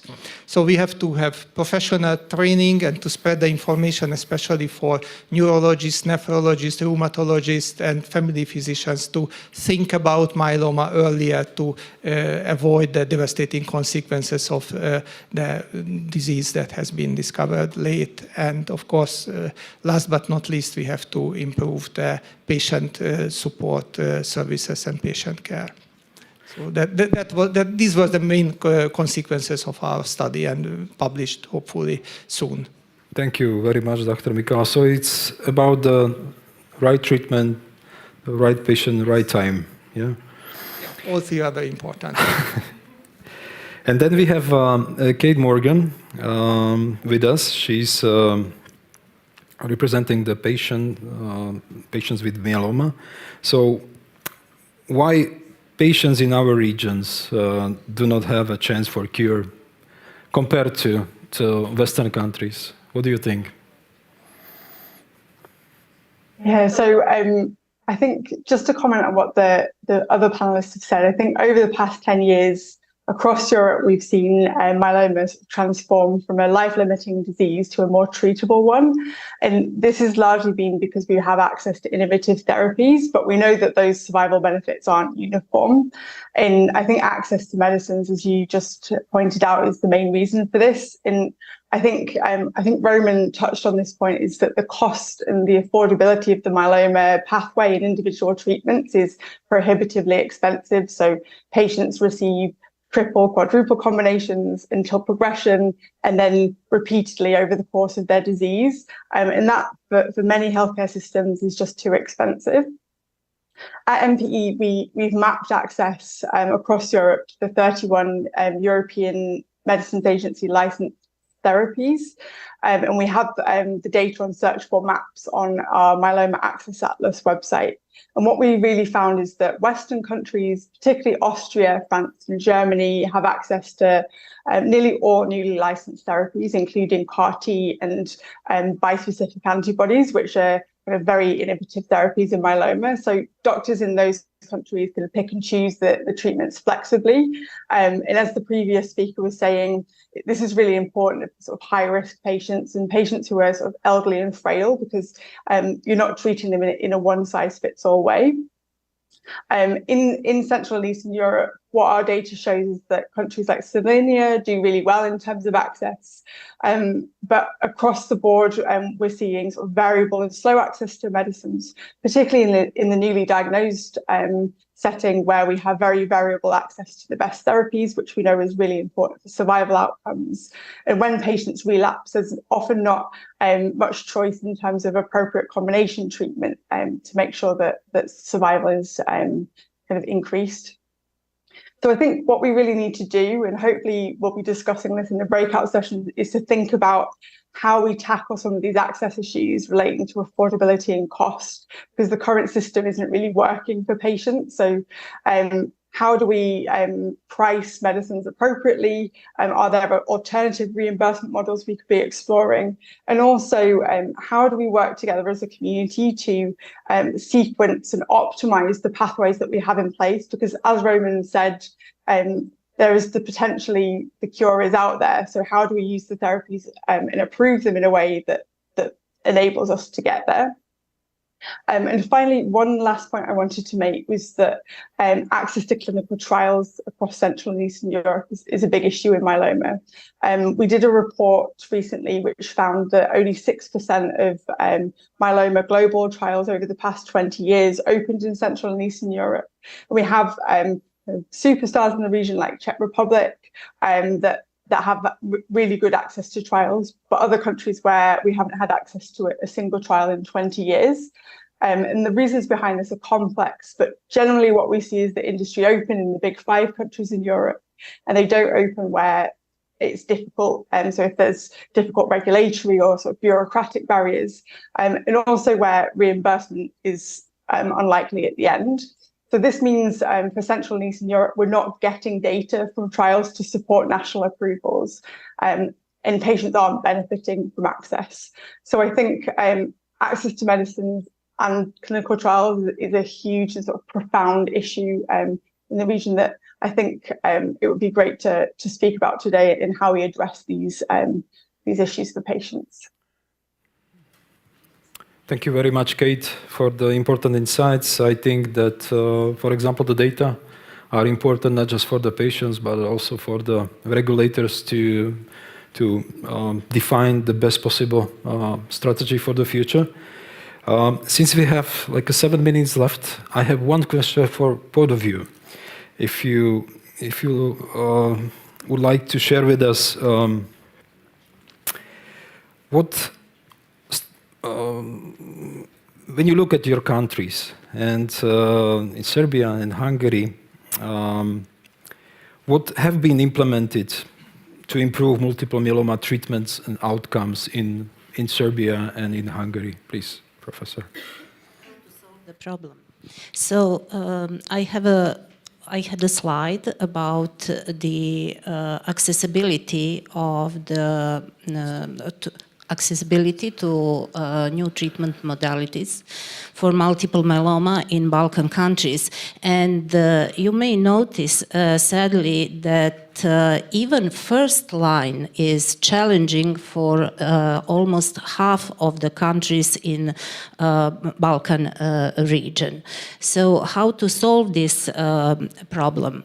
Well, we have to build very strict regulations in terms, as we said, personalized medicine, as one size doesn't fit all, then right therapy in the right patient, in the right moment. And finally, when we speak about the communication with our patients, it would be like this. Medical doctors has knowledge, should be provided with resources, and the patients have the needs. So together we can find the solution for the best possible option. Also, for the country where I am coming, we have a special legislation allowing us to provide the best possible treatment in high-risk patients. Sadly, less than a quarter of the patients are treated that way. But what I would like to emphasize is that we need more real-world evidence data and studies. We need to work together on this data, registry data. Then we need regional collaborative work on the investigator-initiated trials. Yeah. And that would be the points that I would like to emphasize. Totally agree. So more data, valuable data. Yes. Yes. So what I can see in the last 10, 15 years, the two most important things what we have accomplished is not, of course, we had new drugs, but we also had standard of care. Now we can do cytogenetics, and what we can do is minimal residual disease monitoring. Because I think it's important, again, that, of course, everyone said the word that one side doesn't fit all, but we can see myeloma patients who do well with one line of therapy for 5 years. And we can have myeloma patients who have 5 lines of therapy in 3 years and then dies. And for these patients who have the high risk, it's very important to treat them to minimal residual disease negativity.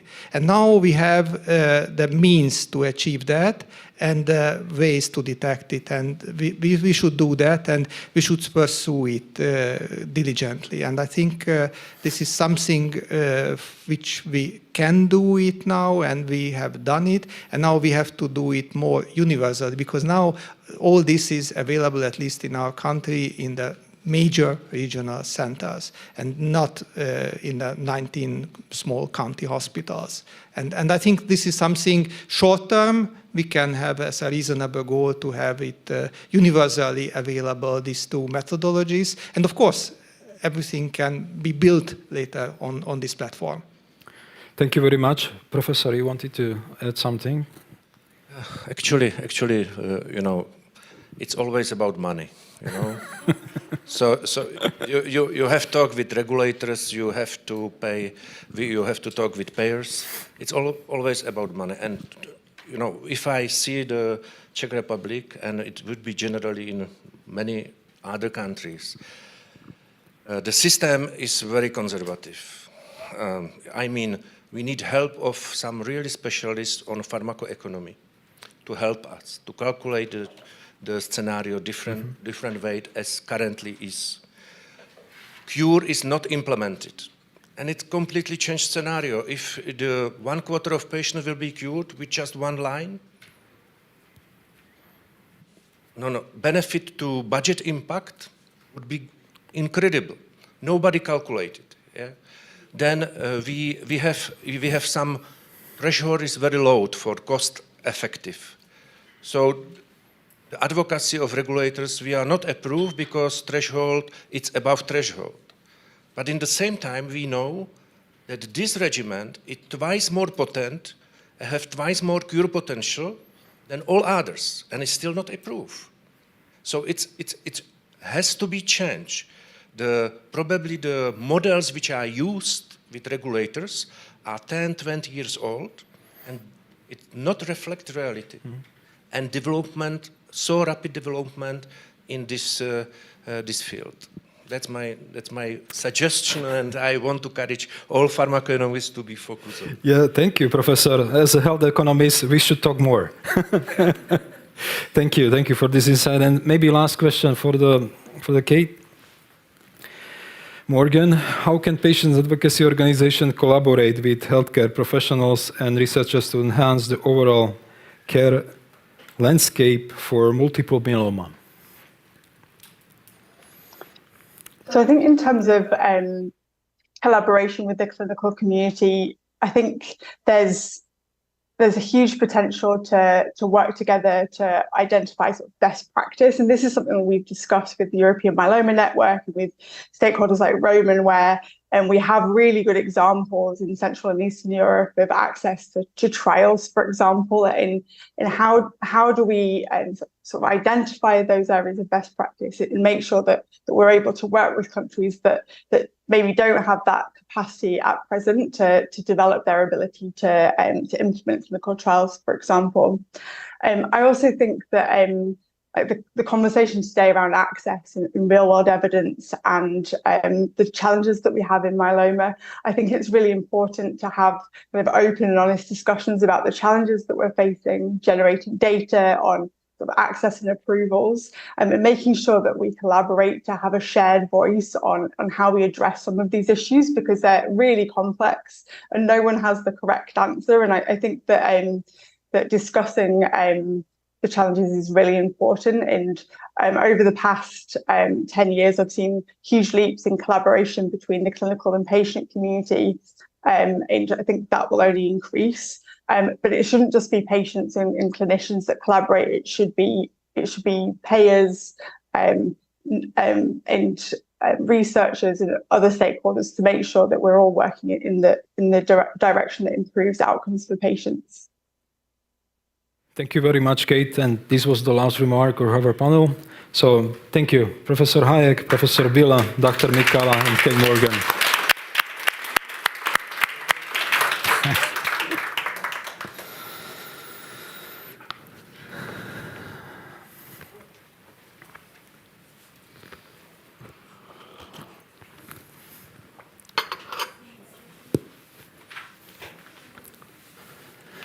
As you can see, I'm very busy today. Well, it's my unusual role to be the moderator, but more usual is to be presenter. So I will continue with my lecture about the Quo-Vadis blood cancer. And I will skip several slides right after this one. This is the influence of innovation in numbers. So when we say that we live longer, up to 97, 45% of that longevity belongs to pharmaceutical innovations. From 2000 to 2009, it's about 73% belongs to pharmaceutical innovations. We heard these numbers, but major reasons of early deaths in working age is cancer. In all countries around the world. When we look at the economic losses, the 60% belongs to the cancer, and when we look at the small country of Slovakia, our latest research shows that Slovakia has loss in productivity about 680 million in 2009 and 1.2 billion in 2021. So it is a real big problem, the cancer also for the economy. So as J. Grant Howard stated, demands will always exceed resources. It's not possible to fund everything and to have everything. Doing everything is impossible. But doing good is imperative. And as we heard, we have to invest. And investing in innovation in oncology is something which is worthy. This study from UK said after first year, one invest British pound brought back 0.44 British pound just in 1 year. This is excellent. So, radiotherapy, $1 investment into the radiotherapy brings back $4 investment in the long term. And when we talk about the productivity, €1 investment brings back €10 investment. So it is worth it really to invest into oncology and in bringing back, the impact and the economic impact, even though it's longer than the 4 years that the one government lost. So we have to change the narrative and say, well, you invest today, but don't expect to have the results in 4 years. Sorry, guys. Yeah, you have to look 5, 10, 15 years. So, multiple myeloma, we've done the research at this area since 2017.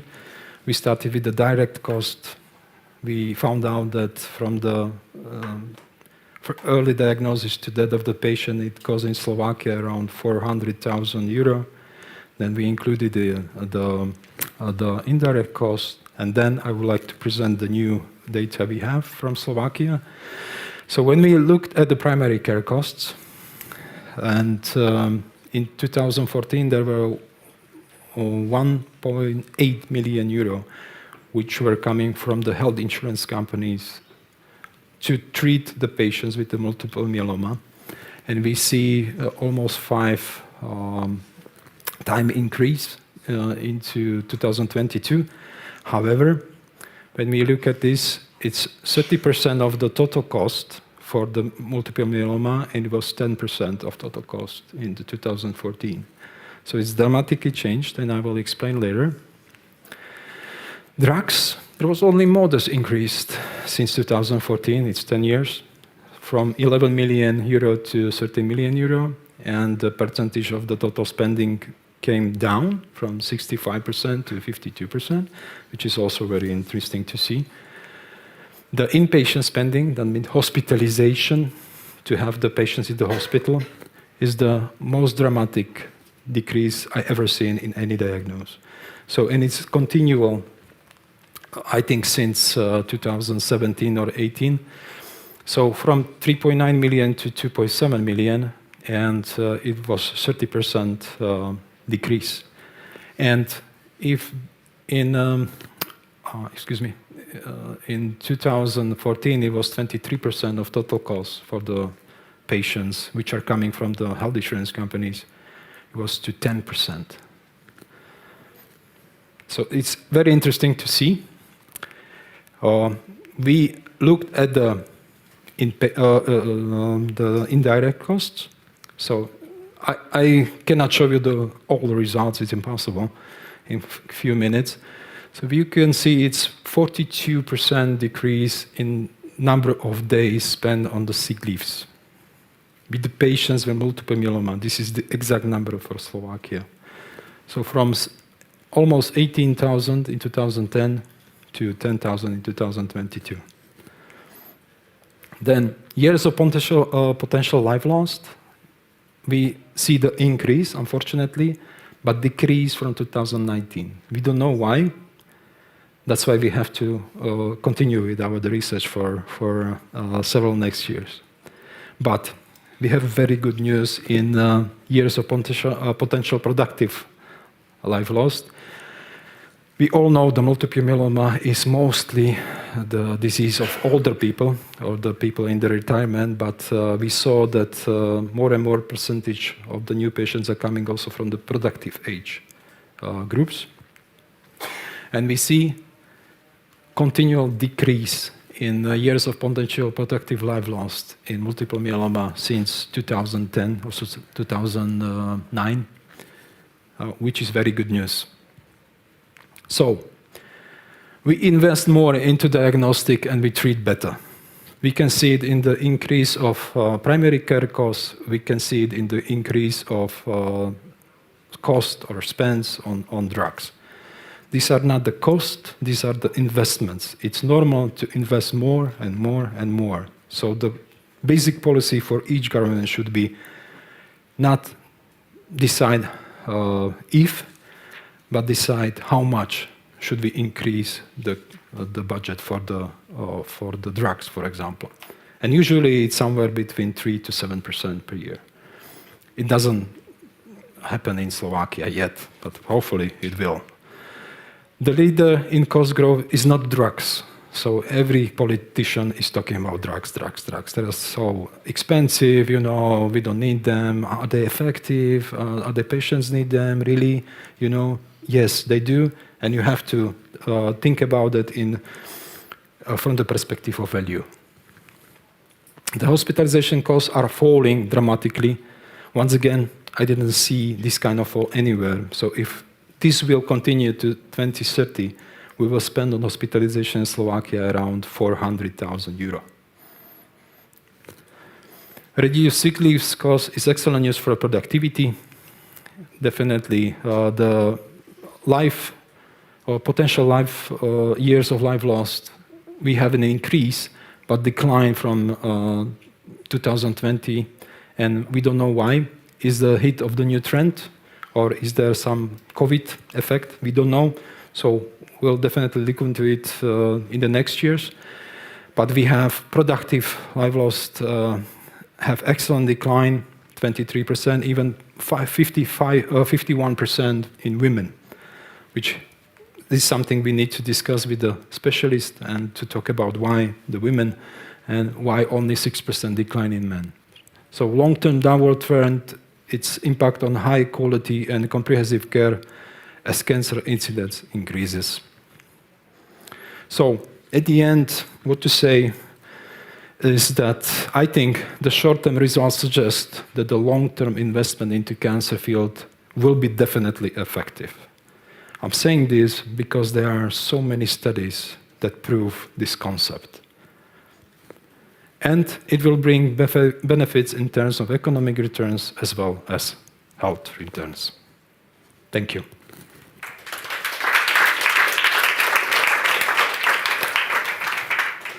I asked the moderator if he has any question, Robert. He has not. So, it's my pleasure. Yeah, there is one question. Yeah. So you explained this very, very understandable. So why cannot all of us explain it to our government? Well, Public health insurance. what's an interesting question? I mean, first, we try to explain them using the numbers which are from other countries. It didn't work. And right now we are trying to plant the seeds with our local data. I think this is something which they cannot just say, well, this is wrong, because they don't have any other data, and this is the way. If it works more or less, maybe less than more, because there is the politics behind it. And they say, well, this is just drug, this is a multiple myeloma, this is just a small percentage of the patients, but what about the others? What about the hospitals? What about the primary care? Because we have problem everywhere, So why should we? So it takes time to change the narrative. It takes time for them to realize that this is not a cost, but this is a value. And it takes time for them to realize that we need really a long-term investment, which we can be proud of, and we can tell to the patients throughout these 4 years that we invested a lot.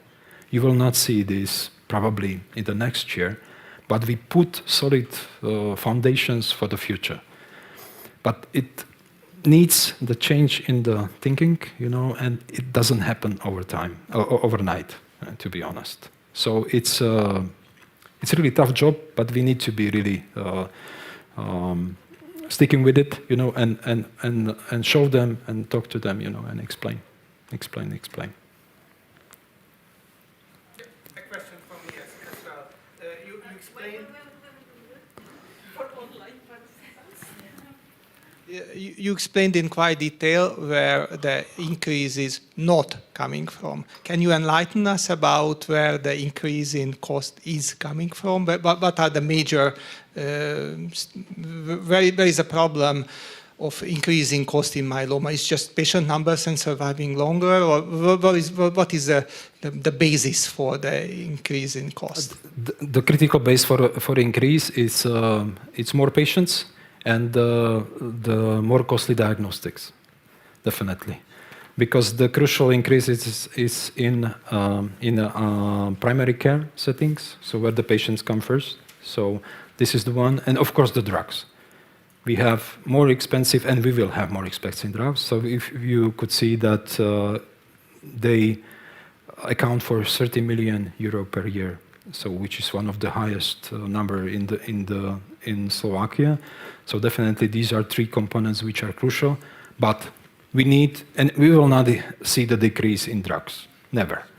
We will not see the decrease in primary care, never, because the diagnostic as well as drugs will be always more expensive, not less expensive.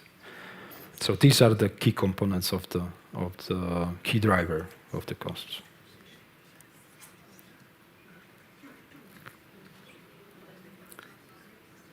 Okay, thank you very much for your questions, and it's my privilege to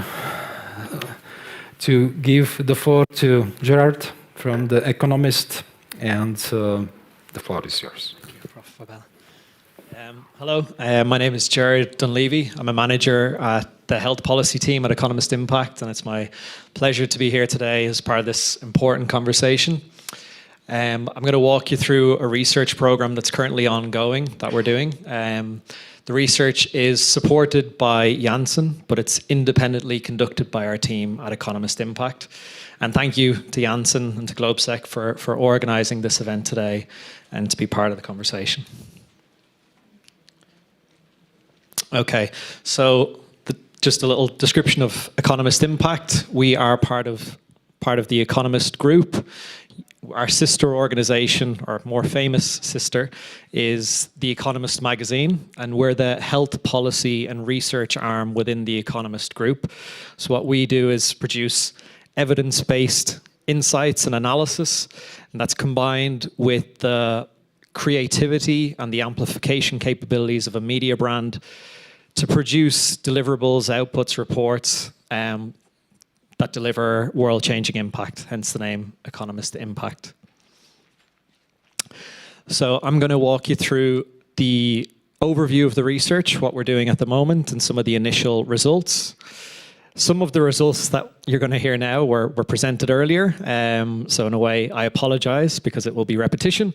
It's also good for our team to know we're on the right track, hearing from the prominent experts that we're moving in the right direction. So our research is looking across 10 countries within Central Europe and the Baltics. They're listed up here. And what we're doing with the research program is looking holistically along the care pathway for myeloma and looking for barriers to care, as well as opportunities for improvement, trying to understand the epidemiology, the trends, and then the policies that are impacting both the outcomes for patients and the care that they receive. So it's very important for our research to stay within our editorial guidelines, and with that we don't focus on any specific products, so we're looking very holistically across the pathway.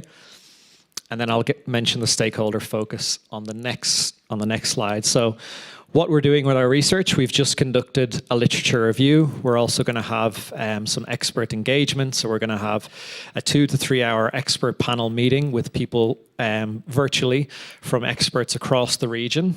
So we want a diverse group, both geographically across the region, but also in terms of the stakeholders. So we want to be speaking to clinicians, leading academics, patient voice, policy experts. And that's very important for our research, to have this multi-stakeholder, diverse perspective and viewpoints. And we'll be doing in-depth one-on-one interviews as well as part of the research. All this will come together in a white paper report, which will be publicly available, open access on our website. And it's going to be a reader-friendly hopefully engaging white paper report to highlight some of the issues that we find around myeloma and some key opportunities for improvement. So the timeline, we began this research last month. We've just conducted our evidence review and we're presenting it here today, the initial findings. Over the next 2 months, we move into the expert engagement phase. There's plenty of experts that we've heard from today that we'll be reaching out to and hoping that can input into our research. And then we'll be looking to produce a white paper report in March, and then we'll be seeing the organisers of GlobeSec again in May to present and disseminate our research findings there. So again, to give you an overview of the findings that we have so far. It's been mentioned, myeloma is a rare cancer. It can affect any age, but it mostly affects older adults. And it accounts for 10% of all blood cancers and is the second most common blood cancer globally. So looking at the epidemiology for the condition, we can see from the last 30 years from data, so the latest data, which is from 1990 to 2019, that Central and Eastern Europe have age-standardized incident rates above the global average. And there's been an increase of 37 and 42% in the age-standardized incidence rate between 1990 and 2019 in Central and Eastern Europe, respectively. And this increase in the number of patients is related to patients getting population getting older, patients surviving longer, as well as better awareness of the disease and higher rates of diagnosis. So the data that was presented on the last slide is looking across the last 30 years. This is looking forward the next 20 years. So this is the estimated number of new cases of myeloma in the focus study countries between 2020 and 2040. So the red circle is the 2040 data, and we can see for 9 of the 10 countries, it's increasing, and there's significant increases in some countries. So this kind of shows the growing patient volume, the number of new cancer cases, of myeloma cases that there will be in 2040 across the region. And in terms of mortality, it's estimated to increase across the region with really significant increases in Slovenia, Slovakia, Czech Republic. So yeah, it kind of highlights the need for action. And the growing burden that the health systems are going to have to manage. It's been mentioned earlier about awareness and some of the challenges with diagnosing the disease. So that's a key problem. Low awareness for patients, but also for healthcare professionals. So this is a study from Myeloma Patients Europe. So it's not Central Eastern European focus, but wider across Europe. And over half of patients waited over 3 months. So they felt their symptoms, but they didn't feel the need to go seek care. And that's the first part of the delay. Then for 21% of patients, they saw 3 or more doctors, specialists, before they actually received their diagnosis. And as we heard earlier about lots of the complications that patients have and when they present with more advanced disease. So from this survey, 9% only were identified or diagnosed with myeloma in the emergency room. So their complications and their disease had advanced that much, and it was only at that point that they were diagnosed with multiple myeloma. This is echoing the point that Kate shared earlier. So there's been over 3,000 trials of myeloma treatment globally over the last 2 decades, but only 6% have included patients from Central and Eastern Europe. And plenty of the panelists have said the important role that is in having that local data to drive better decisions. And as has been highlighted, the economic burden, it's quite a challenge, and a lot of that is related to the complications and the costs of treating those complications.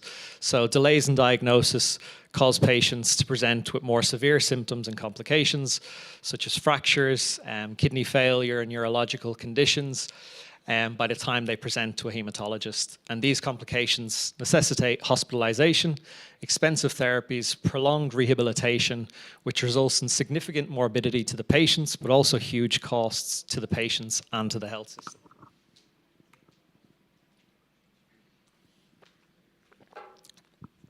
This data might look familiar, Prof. Babella. This is taken from a poster at ISPOR a few years ago. So I'm in the strange situation of we did identify this research, but it's ongoing and there's more recent data. But yeah, from that study, the increase in costs and direct medical costs between 2014 and 2019 was from 19 million to 24 million. The same trend was reported from the data from the shorter time period in terms of the percentage of costs declining for pharmaceutical and inpatient care. More data is necessary on the breakdown of these costs, such as the type of diagnostic techniques and the medications prescribed, but it's plausible that the improved diagnostics and earlier treatment have decreased the proportion of spending on the inpatient setting. And going forward, more data is needed with detailed breakdown of these costs, especially to understand the impact of novel agents on disease control, end organ damage, hospitalization. And in addition, and it's great to see that there's indirect costs in that study, so I look forward to speaking to you later and getting more information on that. As has been highlighted, improved therapies have had dramatic improvement for patient outcomes. So the explosion of novel treatments over the last 2 decades has meant that the survival of patients with relapse disease has almost doubled, and that of newly diagnosed patients has increased by about 50% following the introduction of novel agents. And using novel therapies, the median overall survival is approximately 6 years. For patients eligible for stem cell transplants, the 4-year survival rate is over 80%. And for these patients, their overall survival is more than 8 years. And that's something that's critical when patients, not all patients are eligible for a stem cell transplantation, but when they are, it can have a significant impact on the care and the outcomes and the quality of life for the patient.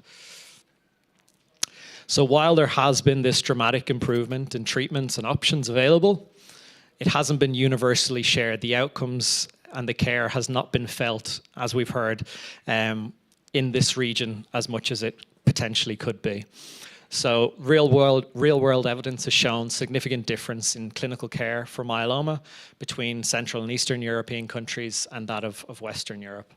And the mortality rates continue to be higher in Eastern Europe as compared to Western Europe. And these differences, this suggests that the differences are based on the rollout of improvements that it hasn't been uniform, the rollout and improvements in diagnosis and treatment options between the 2 regions. So delayed diagnosis is costly as patients often present with more advanced diseases.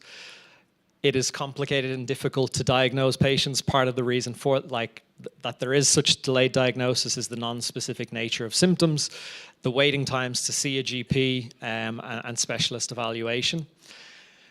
On transplantation, there is data from 6 countries in the region, and of the patients that were eligible and also recommended to receive the stem cell transplantation, just over half received it. And one of the reasons that was cited for this low transplantation rate was the lack of access to transplantation facility and the workforce to deliver it. Also, in access, another challenge in access to timely care is the drug access and how variable it is across our study countries, with several approved innovative therapies not necessarily readily available to patients.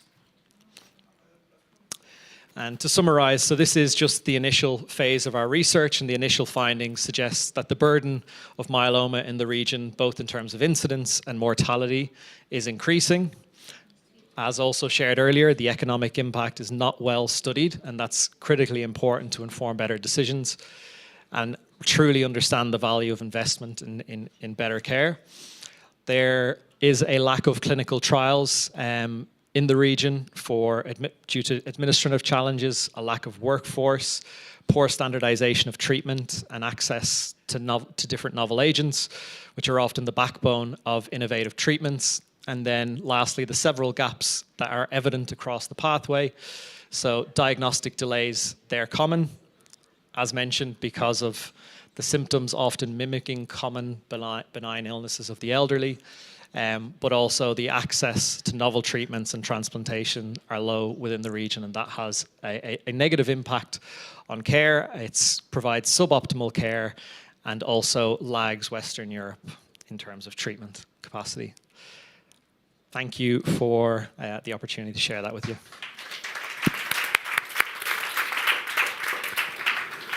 Thank you, Gerard. Are there any questions for the economist for the preliminary research?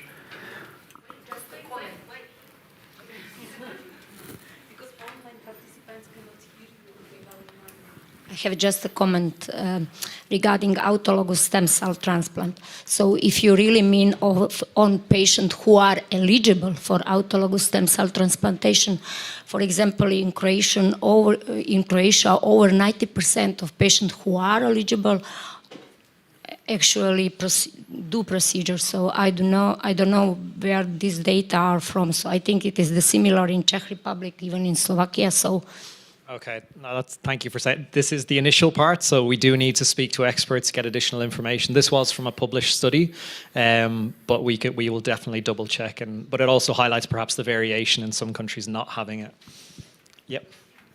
Again, for the same patient eligible for autologous transplant and receiving it in the first line or in general. I think that's, again, a point where some of the statistics may mislead you, because many patients who are eligible for the transplantation do not receive it in the first line, but rather receive it in the second or third line, and that will skew your statistics. So the patients elect to do it later. I think that the interpretation is misleading because the population eligible for the autologous stem cell transplant makes around 40%. So from those percentage, so I think that the interpretation... Yes, exactly. Yes. It's definitely of the eligible patients. But this is definitely a topic. I look forward to recruiting you for an interview and discussing this in more detail. You definitely should do that, yeah. And thank you very much, Gerard. I mean, it's excellent work, but we definitely looking forward for the final report, and we are here to help. So, thank you. And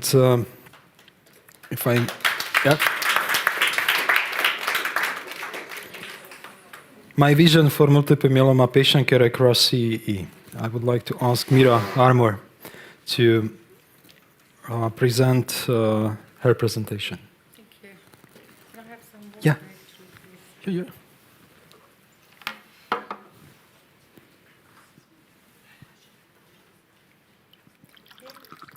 Lovely.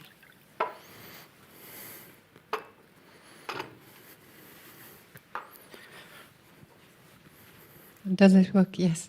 So thank you very much first to the organizers to inviting me personally. I'm here actually as a collective voice of patients in Southeast Europe. There are patients here and patient advocates from Europe, some of the European countries. So I'm Mira Armour, I'm an economist. And I also have an impact on my memory the moment when my sister from Zagreb called me in London, where I was working and living, to tell me Mum has plasmacytoma. That was in 2000. So in that period, I very quickly learned that it's not actually what my mum was getting in Croatia, wasn't what patients were getting in UK. And then, being economist, didn't know anything about how medicine gets onto the reimbursement list. So I had to learn. It was slow, maybe too slow for my mum. But in 2011, when Mum died, my siblings and I founded, with some doctors, founded a charity, MYELOMA Croatia. And now we support patients in Croatia, but also in the region, where actually in some of the countries in CE region, even generic drugs, which are 20 years old, are not available as they are needed. There are limitations in numbers. So that's a bit of introduction so that maybe you understand why I'm here. Why am I giving this my vision? It comes from carer, becomes patient advocate, and now I'm I'm CEO of MYELOMA. And I've been working in this for the last 8 years full time. So, what lies under our skin? So you saw you saw a film with patients telling about moments of diagnosis. We don't know what is there. Like Ivan said, it happens to someone else, but not me. And very soon, when you get this diagnosis, you sort of go to doctor to Google, you find this and that, and then you go to your doctor with a hope. And then suddenly you realize something is not right, the system doesn't work. So I want to share words of some of my peers or colleagues or friends. One of them is Aldo Delcon, Canadian. He was diagnosed, he said, "Do you recall the day you heard the words, you have myeloma?"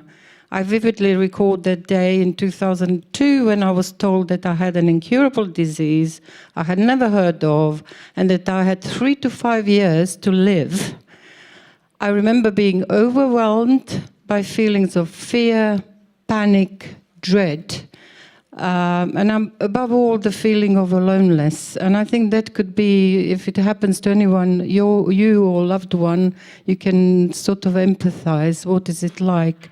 And then we have Marin from Dalmatia, Split. He said he couldn't eat, breathe, or think for days when he had his diagnosis. And then a granddaughter, Anna Maria, who said, "Suddenly I realized I don't have that much time with a loved person." And that's quite profound. So almost everything is to do with access. Actually, Professor Hajek said, no, everything is to do with money. So, because access comes to money. Snezhana is a mathematician, and she said something in 2017 which stayed with me. She lived in Zagreb, and she said she dreads the day, she lives in permanent fear that they will find a drug and she won't be able to get to it or she won't be able to afford it. So she will die. She had allo transplant, quite a dreadful treatment, and she survived the treatment. Anna Rukavina, a young journalist, very talented, who at the moment where she needed help and she needed donation to get funding for the treatment not available in Croatia. And she said, "I trust my doctors implicitly. However, I know where I live. So I ask you more politely to help me." So I think it's down to all of us here. I think one of the panelists said earlier, it's down to all of us to change. The system is not working. We live in EU. Why are we having this country and postcode lottery, with health? We need to stop saying one word and living different principles. So let me share with you my belief in what needs to happen, because I've been working with patients in Croatia where we are quite well off. Here's our Dr. Sandra Kinda, who with my organization helped to change the things, and we are extremely grateful to all her team. So here's my belief and some of the things. So I made a table. On the left, it's about the disease. On the right is what I believe we need. So it's not an exhaustive list. So I said multiple myeloma is not curable, and Professor Hajek said it is, but it was only up to 30%. When it comes to 70% curable, I'll be happy to say it's curable. So it's not curable, and so we need equal partnership between all involved in creating some sort of plan, and it has to be a treatment plan and survival plan, because this disease stays with you for life. Even if you are sort of cured, you have this fear, oh my God, I've got a backache. Is that a sign? So it's not preventable, we know that, so we need awareness campaigns, and we were very successful with that in Croatia, thanks to Dr. Kinda as well, being involved very much. We increased the prevalence in Croatia in a few years from 800 approximately to 1,300 in, I don't know whether it's 2021. It's a complex disease with many facets, so we need specialists, we need doctors who really treat myeloma and understand. They cook this dish, which is myeloma. And as Professor Bila said as well, it needs individualized sort of approach. So we need access to centers of excellence and up-to-date diagnostics.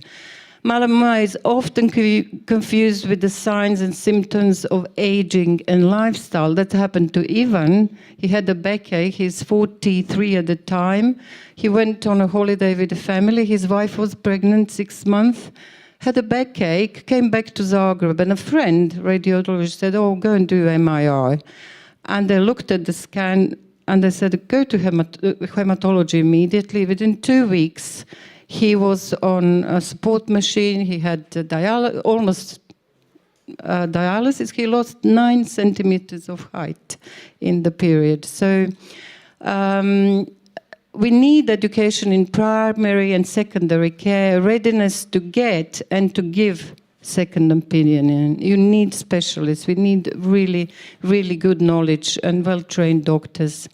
It's recurring and it becomes unresponsive to treatments, so we need equitable and timely diagnosis and access to optimal treatment and clinical trials. We heard about it a lot, actually. Lots of these things are overlapping, which I'm pleased that we all agree.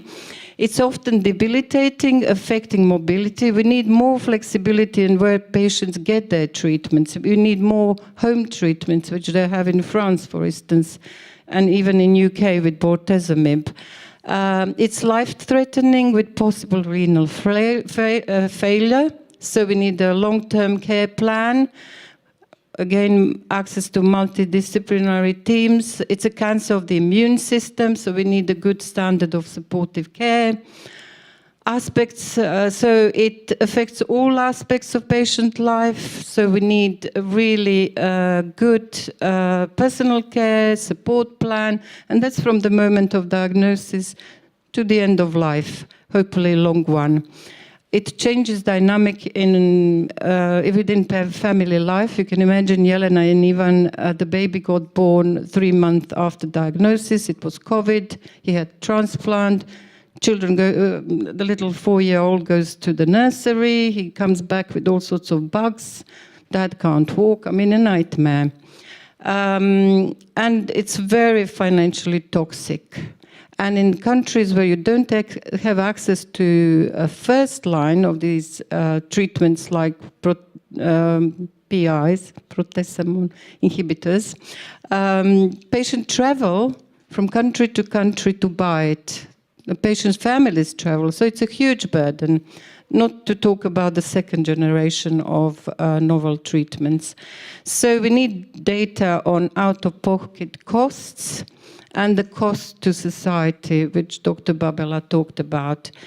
And above all, you know, when you have this knowledge that your hematologist has no tools to treat you and creates real despair and fear and anxiety. And we need to give our doctors tools if we want them to treat us. And we need to accept professional EHA, ESMO, IMWG guidelines. We don't need special national guidelines for second-class citizens of Europe so that they can be treated with second-class or very old treatments.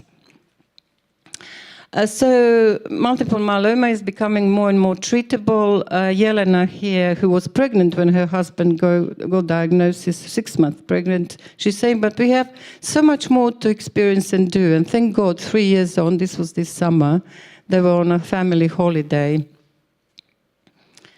My key messages are that, and I see them as key messages of all the patients and family members that I speak to every day. We are at the crossroads of multiple myeloma treatment with huge advances in treatment, where some patients can be considered cured. And we need to offer, first of all, we need to offer them support. they shouldn't be feeling alone or excluded in the decision on their care plan. And we need early diagnosis, and not that early diagnosis in a way that it would give you better prognosis, but it will stop, prevent sort of damage to your vital organs, like your skeleton, which holds you up, and your kidneys, which are very essential for a good quality of life. And then we have loads of things on access, which we need, and we need equitable access to optimal treatment currently known, and in the earliest lines of treatment. We need access to clinical trials whilst we are waiting for the cure, because multiple myeloma is a marathon. You need to stay alive till the next better medicine comes, or the cure is found, or maybe it's already found, we don't know. And we need transparency, we need accountability of our reimbursement agencies and the decisions they are making. We need HTA, but maybe not in every country. We can have European HTA, we can have, you know, HTA is HTA, you know it's working or it's not working. It's better than standard care or not. We need to consider the whole cost to the society and not be using the best, and we need to be using the best possible treatment in the first lines of treatment, and we need good data, we need registries, we need investment in infrastructure in our hospital, and we need diagnostics, and we need all key players to collaborate, and really it has to be from the top.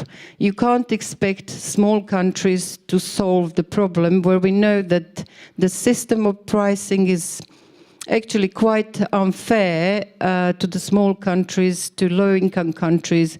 By the time that the drugs come from actually west to the east, unlike sun, it goes around the world in 24 hours. Drugs go half the world in about 5 to 10 years, roughly, in some countries, which is really, really sad. So our vision is for equitable and timely diagnosis and access to optimal myeloma treatment, care, and clinical trials for every patient in EU, not for every patient in CEE. We are not second-class citizens. We do need somehow to collaborate, and if we really care about patients, and if we really are meaning what we are saying, that the patients are at the center of everything we do, then actually we need to find a way to collaborate, way to find a compromise so that every patient should have all the support necessary. We are hoping actually, and no pressure and burden on you, Gerard, that with your data and review and white paper, we will have a foundation we can work on and change this, and change it quick, because among us here there are patients who have struggled to get the best thanks to involvement of doctors or all sorts of patients organizations. So let's support them, let's work together on this. And just my last words, only for today I hope. Treatment is more than just the medicine. So let's be kind, inclusive, talk, and let's make sure that the patients believe that they are heard and that they are involved in they understand their treatment plan and their sort of, they can plan their life. Thank you very much. Thank you.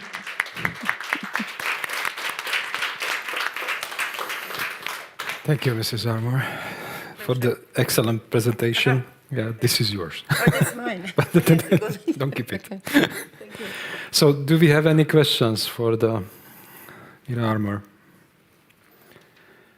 If not, you already started my final remarks. Oh, did I? So if I can ask the technicians to go back to her presentations and maybe 5th or 6th slide from the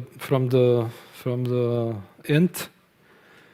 Because I will use your slide. That's fine, lovely. I'm pleased. This one. So when I was preparing for my final remarks, I thought this slide covered everything what I wanted to say. So thank you very much. Yeah, I'm very pleased. Thank you very much. And it's important. It's important to really collaborate and to find synergies The second thing for me is to really take the narrative and keep the narrative in our hands. We are the people who actually know the disease and could talk about the disease and must take the narrative into our own hands. And then we have to be persistent.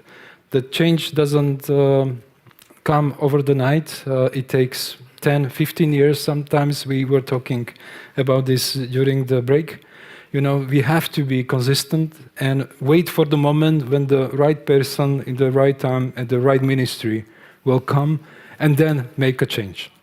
So don't lose hope and collaborate. Let's work together. And finally, thank you very much for your attention. Thank you for being here. Hopefully you will take something useful for you, for your work and for your future endeavors and future cooperation. Thank you.